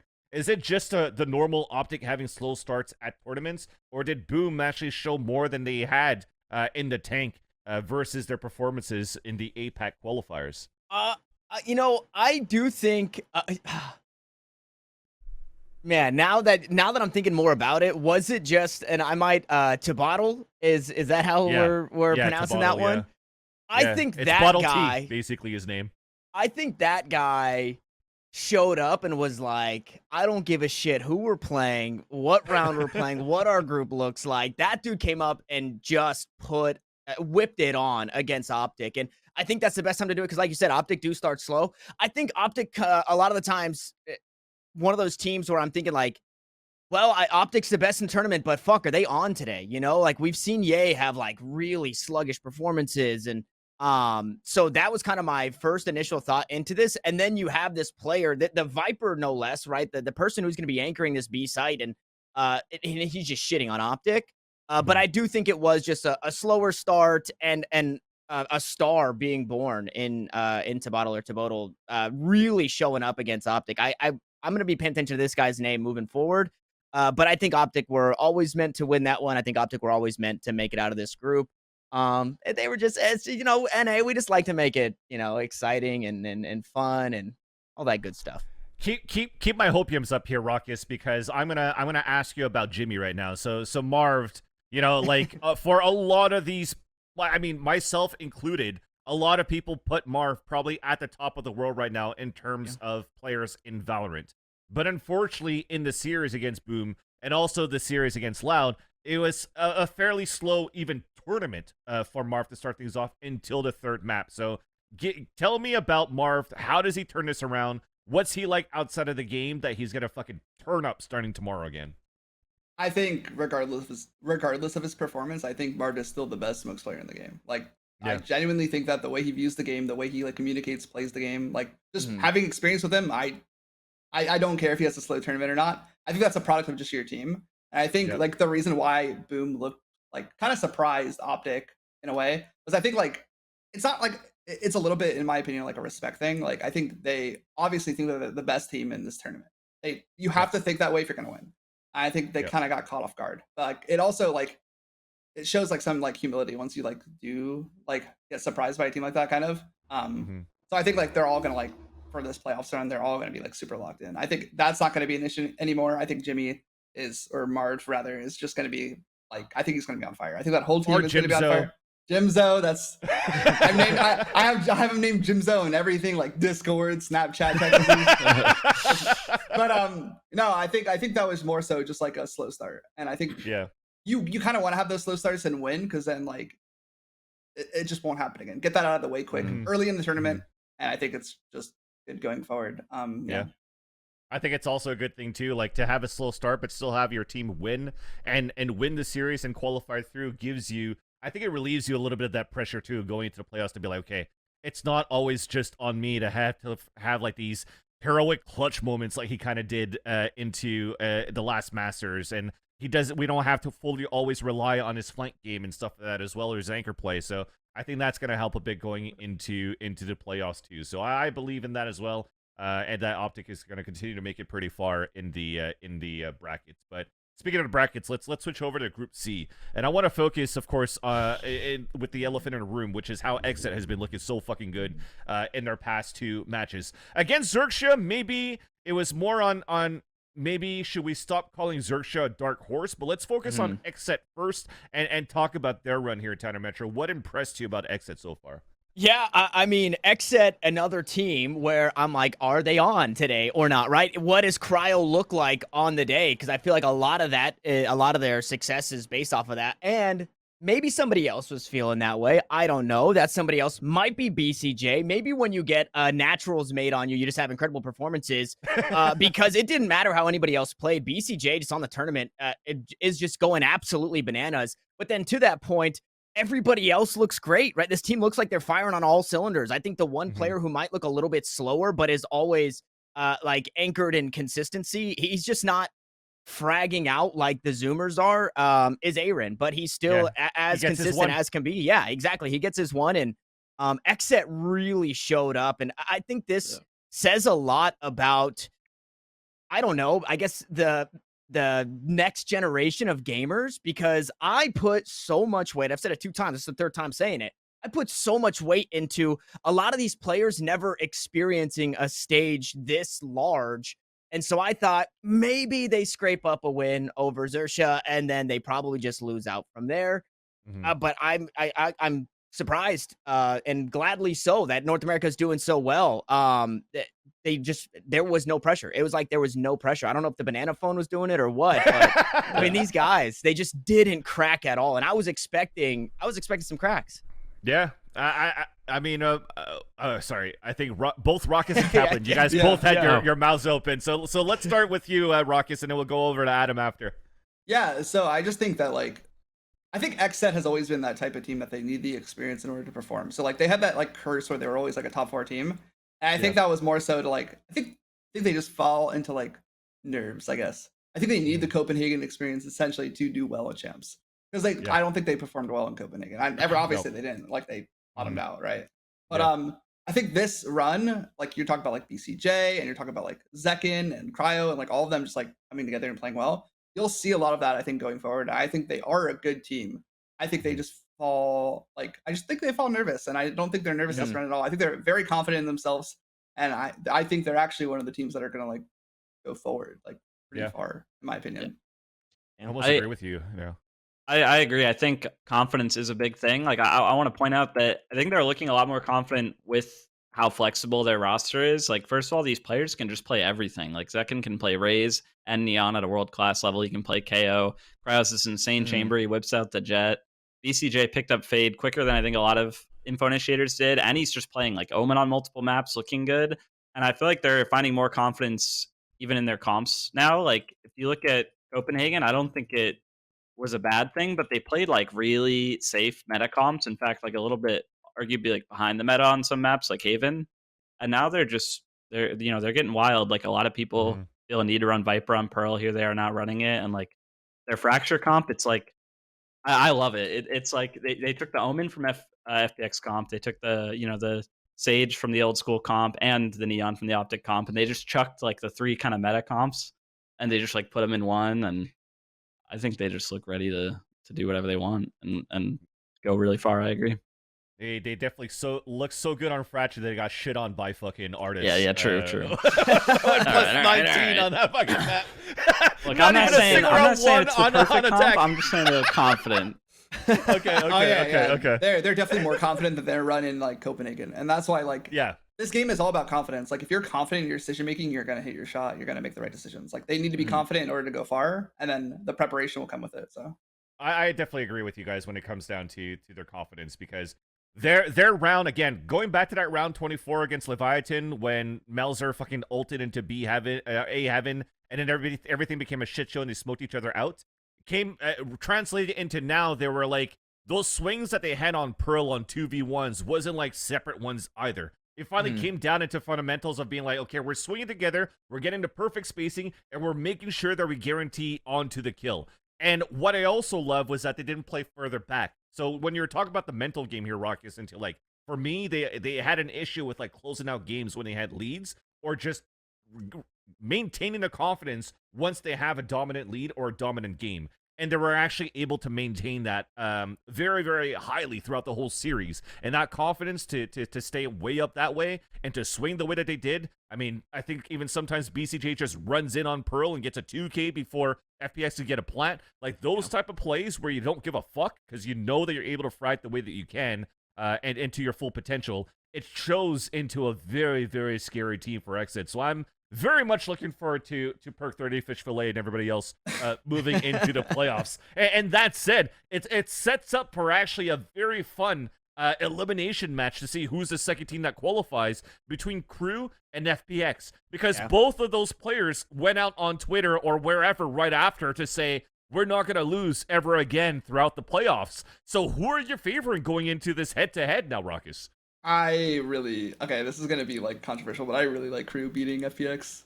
To be honest, Okay. I think Crew is like a very momentum-based team, and I feel like FPX is gonna try really hard. Like, I think teams fall into this thing where they try really hard to win, and like when you try hard to win, you don't focus on like the game. I don't know, it's hard to explain, but like you just have to trust what you're doing is gonna work. And I think FPX is gonna be like trying to prove that they can like repeat what they just did in their past run. And I think Crew is like a very momentum-based team, and I think they're just going to start off like very hot, and they're just going to run with it. And then I also think XSET it's just going to be Crew XSET. That's just my personal opinion. Yeah. Oh, by the way, Rawkus, let me know if you have to leave any time throughout the show right now, right? Because apparently there's like a breaking news source that partnered Valorant teams are required to turn in their early roster submission before a soft, like just like a soft roster lock. So if you need to go set in your submissions, let me know.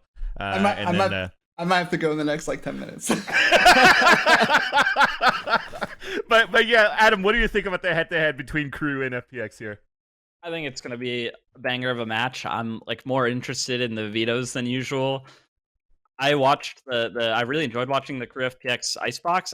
I felt like there was a bit of a comp diff. Like the KO looked really good from Crew. I think I like what XSET does with the KO Raze, but Raze no KO looked kind of awkward from FPX, and it looked like they kind of just skill gapped them, and it was a really tight game and closed it out.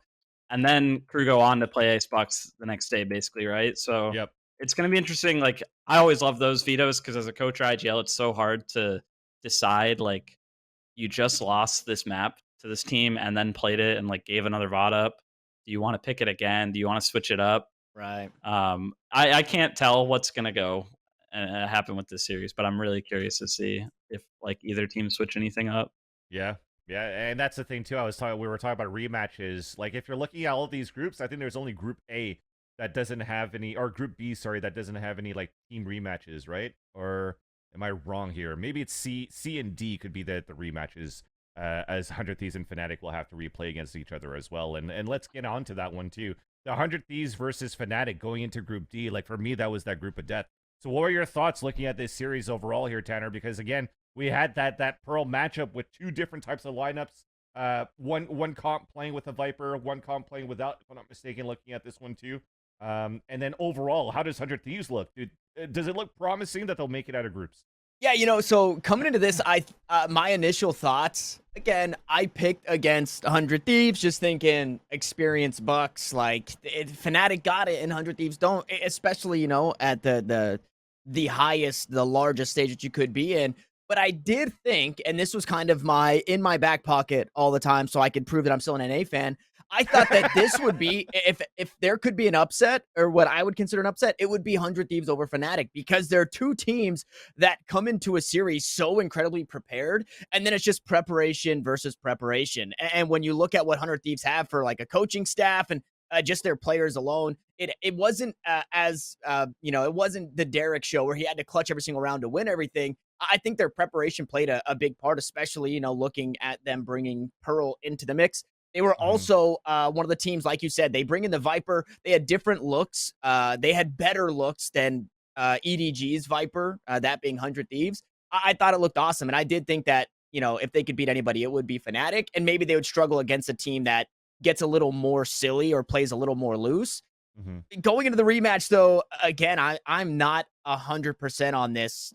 Kaplan talking to like the vetoes and stuff, and maybe you would have a bit more insight, or even Rawkus here, about like, what do you do when you have such a close series and you're rematching another team? Are you looking to completely veto differently? Like, I feel like it gets really scary right here.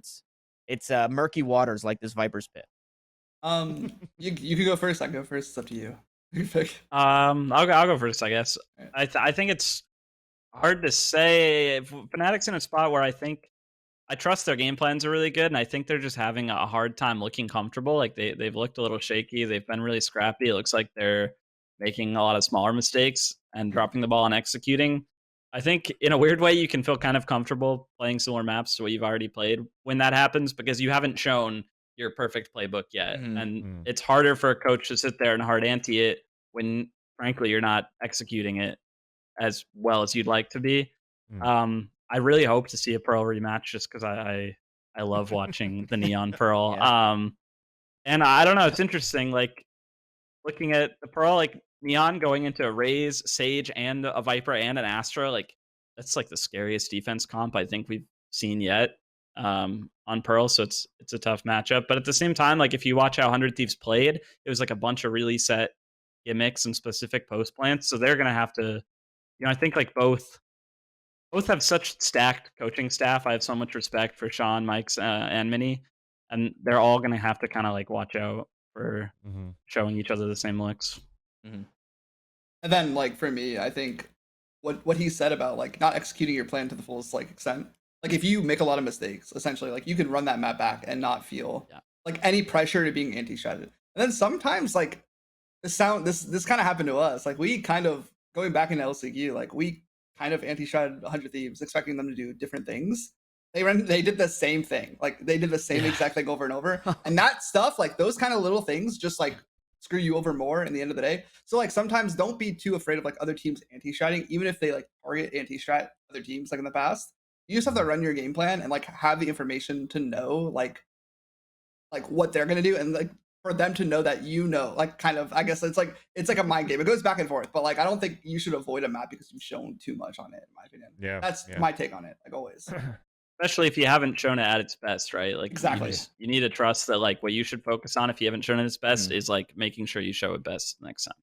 What I also like is the performances of Will. I think that was like one of the big question marks as well for this player going into Champions 2. And I actually had a chance to like have a small conversation with DDK as well to just praise on the performances of Will. And apparently he's been working in the back ends with like the psychological game of like the mental, because I mean, let's face it, he had big shoes to fill, having to play potentially like Asna's role in Asna's previous roles in 100 Thieves, and then he had to potentially try to go into the opping role, creating space for the team when you had to play against for a prestigious roster such as 100 Thieves that had the Nitros, the Ethans, the Hikos of the world joining that. So it kind of got to his mind, but I think he definitely showed here at this point that he will not crack under pressure. Maybe he didn't look like he had the best breeze overall when they were trying to play that game versus DRX, but again, I feel it was just one of those moments where the execution wasn't as clean as you want it to be, as you were mentioning here, Kaplan, for 100 Thieves. So I definitely do see a rematch that could lean towards 100 Thieves, because again, if you want to look back into the Fury versus Fnatic game, there's been moments and times where, you know, Fnatic doesn't look like the best currently, like the best team in EMEA either. And I want to know at this point, are they having an issue where they're having that mental block on that big stage where they can't perform like they want to, as they want to online? Thoughts here going into this, Kaplan? Wait, I'm sorry. Can you clarify the question? Yeah, just for Fnatic going into international stages, are the nerves getting to them? Like, I mean, I'm sure they're not getting nervous about being on an international stage itself. Like, they've had, you know, a ton of experience on that already relative to a lot of these teams. It's hard to imagine that, but, and this is all just guessing, I can see how it would be frustrating if you're feeling really confident in scrims. You didn't have an LCQ to compete in, so it's been a little bit since you played in a tournament, and you're, you know, it's frustrating to be like an overdog or have a really high standard for yourself, and they have a really hard group. And I can see how maybe what happens is it's not going as well as you expect it to, and then it's really easy to get frustrated quicker than if you were like a huge underdog team. But who knows? Well, in that sense too, you're also a team that was undefeated on Icebox, right? At 8-0. You're playing against Furia. You're still using the same comp, but they found great ways to shut you down. And at that point, does it start getting into your mind to be like, oh shit, do we need to start banning Icebox? Do we need to start figuring out how we could change a little bit into Icebox? Is there something under the sleeve? As a coach right now, Rawkus, do you think there's going to be potentially another comp to add variation into their undefeated Icebox map so they could actually have like one of these off picks against 100 Thieves? No, I think they're so invested into that comp, and they know that they know by stats that they're the best team on that map.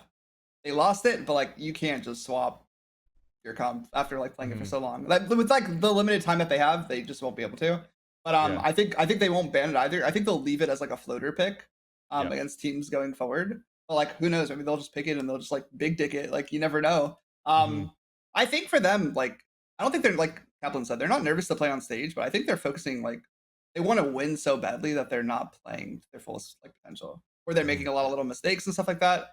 And like it just kind of hurts you more, I guess, when you like just trust the process, trust that your preparation is good, trust that you're the best team, believe in it, and like just manifest that. Like you'll perform way better than like focusing on not making mistakes. Because like you can't like when you're playing in these like international tournaments, the biggest tournaments, the players that have like these crazy pop-off potential, like for instance, like we were talking about like Boom and Optic. I forgot his name, the Viper player. Like that guy is not afraid to die. He's making plays. He's gonna put it like he basically is just going for it. Like he's doing stuff like with the like just no fear. And like if you play like that, but also play like structured, like trust your individual decision making, like you're just gonna like run away with it, like run away with matches. And I think that's like why PRX in the previous tournament showed like a really good like performance. So yeah. Well, so even then, like even Anders is mentioning in chat because I wanted to bring that up too. Like in between rounds, Boaster's setting up doing jumping jacks, just to like relieve the stress in the middle of the game. So for me, it kind of feels like the jitters are there, and following the advices of Rawkus and Kaplan, you got to trust the process, and make sure that you have the mentality that you are the best, that you are a favorite to win champions, to finally prove that into the server as well. So we've had slow starts from Alpha here in Copenhagen, so I'm hoping that they. You know what? I'm not hoping it, because if they start popping off, then they're going to eliminate 100 Thieves. So let's just keep it the way it is. Just keep doing your jumping jacks, Boaster. I love you, but let's just keep doing jumping jacks here. Let's move on into looking at the playoff bracket, actually. And I want to pose you the question here, Tanner, because I want to ask your thoughts about DRX. Do you think they're just going to be just a group stage team once again? Because now that they've made it into the quarterfinals, they made it out of their groups, their potential opponent could be Fun Plus Phoenix or Crew Esports. What are our chances for DRX to finally remove the group stage curse? Yeah, I would love. Damn it, man! If not for me and for DRX fans, for Achilleos, I would love for DRX to do well. But I do think they are looking at a couple of the strongest teams coming in. I think the only chance that DRX really have, and this is maybe me not looking deep enough into it, but is that they are, if FPX win over Crew, if they win over Crew, that FPX come into playoffs a little flustered, right? Already having lost a series, they didn't do that previously. They hadn't lost, They hadn't lost a breeze with Suigetsu, and they just lost a breeze, I think it was. So I think they have a chance against a flustered FPX. If Crew beat Fun Plus Phoenix, I think there's no shot that that DRX beat Crew. Rawkus had already mentioned, just how momentum based this team is. Crew just got a nice little tune-up series, although 2-1, a nice little tune-up series where Kesnet just went bananas against Xerxia. For DRX, I think, hey, I salute you, gentlemen, but I think that's as far as you go, unfortunately. Okay, well, let's look back at the brackets here, and we'll go through our predictions, because I think we're getting towards the end of the show right now. And I want to know, actually, if we're looking back at the brackets, if I'm not mistaken here, guys, all of NA is on the same fucking side of the bracket, right? Yeah, it's fuck, man. See, now let's all collectively be NA fans here and just fucking mold. So, Rawkus, your thoughts now, all of NA on the same side. Will it still be a potentially an all NA grand finals, looking at the performances so far of Optic, XSET, and 100 Thieves? It's hard because they're all on the same side. I want to say it's not going to be an all NA finals, but I do think an NA team will be in the grand finals. The team that I have to pick, obviously, like just track record, I think Optic will be in the grand finals. I just don't know who they will. There's like who they will play against. There's so many good teams right now. It's like it's hard. It's really hard to decide. I was like looking at the bracket. I'm like trying to think of myself. I'm just like, I just don't. But then I also see a world where like there's a chance that Loud upsets Optic. Like I just don't know. Like it's weird. Like it's hard. But like we'll see. I don't know. I can't predict both grand finals teams, but I do think Optic will slide in there. I think they are better than the other NA teams. So I think when they play each other, they're just gonna run away with it. And then we potentially have an XSET versus 100 Thieves if 100 Thieves are able to get I'm going to call it the upset if they're able to beat Fnatic for sure. Yeah. Kaplan, what are your thoughts on the XSET versus 100 Thieves? Do you think XSET is going to pull what Optic did to Xset, what Xset will do to 100 Thieves if they meet up against each other in the quarterfinals here? That got confusing. It's easy. Optic owned Xset. Will Xset own 100 Thieves? I don't think there will be an owning. I think it'll be a 3-map series for sure if that happens. And it'll be heartbreaking that they have to play each other so early. I guess I would edge in favor of Xset. I don't know. It's impossible. I think it's a toss-up in a 3-map series for sure. But I do agree with Rawkus that I'd pick Optic as the favorite out of the 3 of them for sure. Especially you're halfway into a tourney. You got to adapt mid-tourney. You're in playoffs. Like, it's not Optic's first rodeo. So yeah, it's going to help a lot. Yeah, and in my opinion, there's no better team than Optic for adapting like in this tournament. Optic has shown that they can go down in a series and just come back. Even down in a map, they're down like 8-9 rounds in a series or in a map, and they just come back. Like they're very good at adapting. They're very good at like understanding. Like when they're down, they keep themselves in the game no matter what. Like they just trust themselves. So if we continue with the NA Hopium that Xset beats 100 Thieves in Group D and Optic continues into the bracket, so we potentially have an Optic versus Xset here, Tanner. And Xset is one of those teams that actually beat Optic into the Group 2 playoffs, right? But of course, we're gonna put a little asterisk with COVID out there too. But do you think they're gonna be that team that's gonna be able to upset Optic and knock them into the lower brackets? And who do you have going into the grand finals? Dude, Vans, can we just make it? Can we just not talk about? I don't want to bet against North America, and I don't want to bet against North America against North America. That's what I don't want to do. It makes me. I'm sad either way, man. I'm too emotionally invested in how good we look this year, and we can finally bring it home. Now I think. Oh, man, there is a world where Xset beat Optic. I think that's going to be one of those things, though, that Ye has to be having a god-awful day. Victor also needs to be on that same boat. And both Zekin and Cryo and BCJ, the performance that he's been having, right? These two teams have been, are those two teams to me that kind of look hot and cold on certain days. I think there's a world where Xset could get it done, but there would have to be a handful of parts that are still moving to finally settle in to beat Optic. So I do think Optic probably make it through that upper final. Not easily by any means. God, I want to root for Xset so bad, man, but it's just hard. It's just hard when you look at it.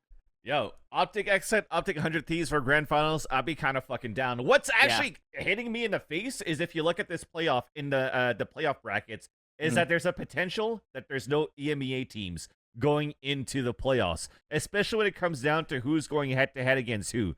You have Liquid playing against Paper Rex. You have FPX that has to beat Crew to make it through, and you have Fnatic that has to beat 100 Thieves to make it through. So there is a possibility that there is a no EMEA fucking team going into playoffs. And if that's the case, I hope that we have an EMEA guest next week. But that's going to end it for this week, at least. Rawkus, I want to thank you so much. We ended in under that 10-minute time mark that you needed, so you could go actually submit the Sentinels rosters going into the partnership program. So congratulations in advance. And also, thank you so much for your time for the interview and hanging out with us, man. Do you have any shout-outs to give?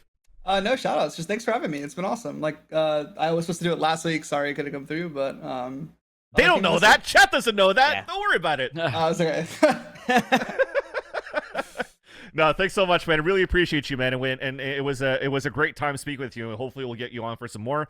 Kaplan, of course, always a fucking pleasure. Now that I'm the host, I'm not going to call you the shit human. You're actually my favorite human being. What a relief. Kaplan, what's next in store for you, man? How's the LFT starting right now for you? Just hanging out, watching a shitload of champs, and not a lot you can do being LFT while you await franchising news. So just hanging out. Well, at least we'll get to hang out this week, right? Because there's going to be more champions happening this week. We get to crown our champions as well, and next week we'll run it all down and talk it through. So, chat, thank you so much for hanging out with us. Make sure you guys could follow us here on Spotify, on Apple, and, of course, on YouTube, because we have our VODs and, of course, the audios of the podcast going up for your audio listening experiences. And maybe I'm going to just go like that right now, just to end the show. Thank you so much, everybody. Have a good night, and we'll see you next week. Peace.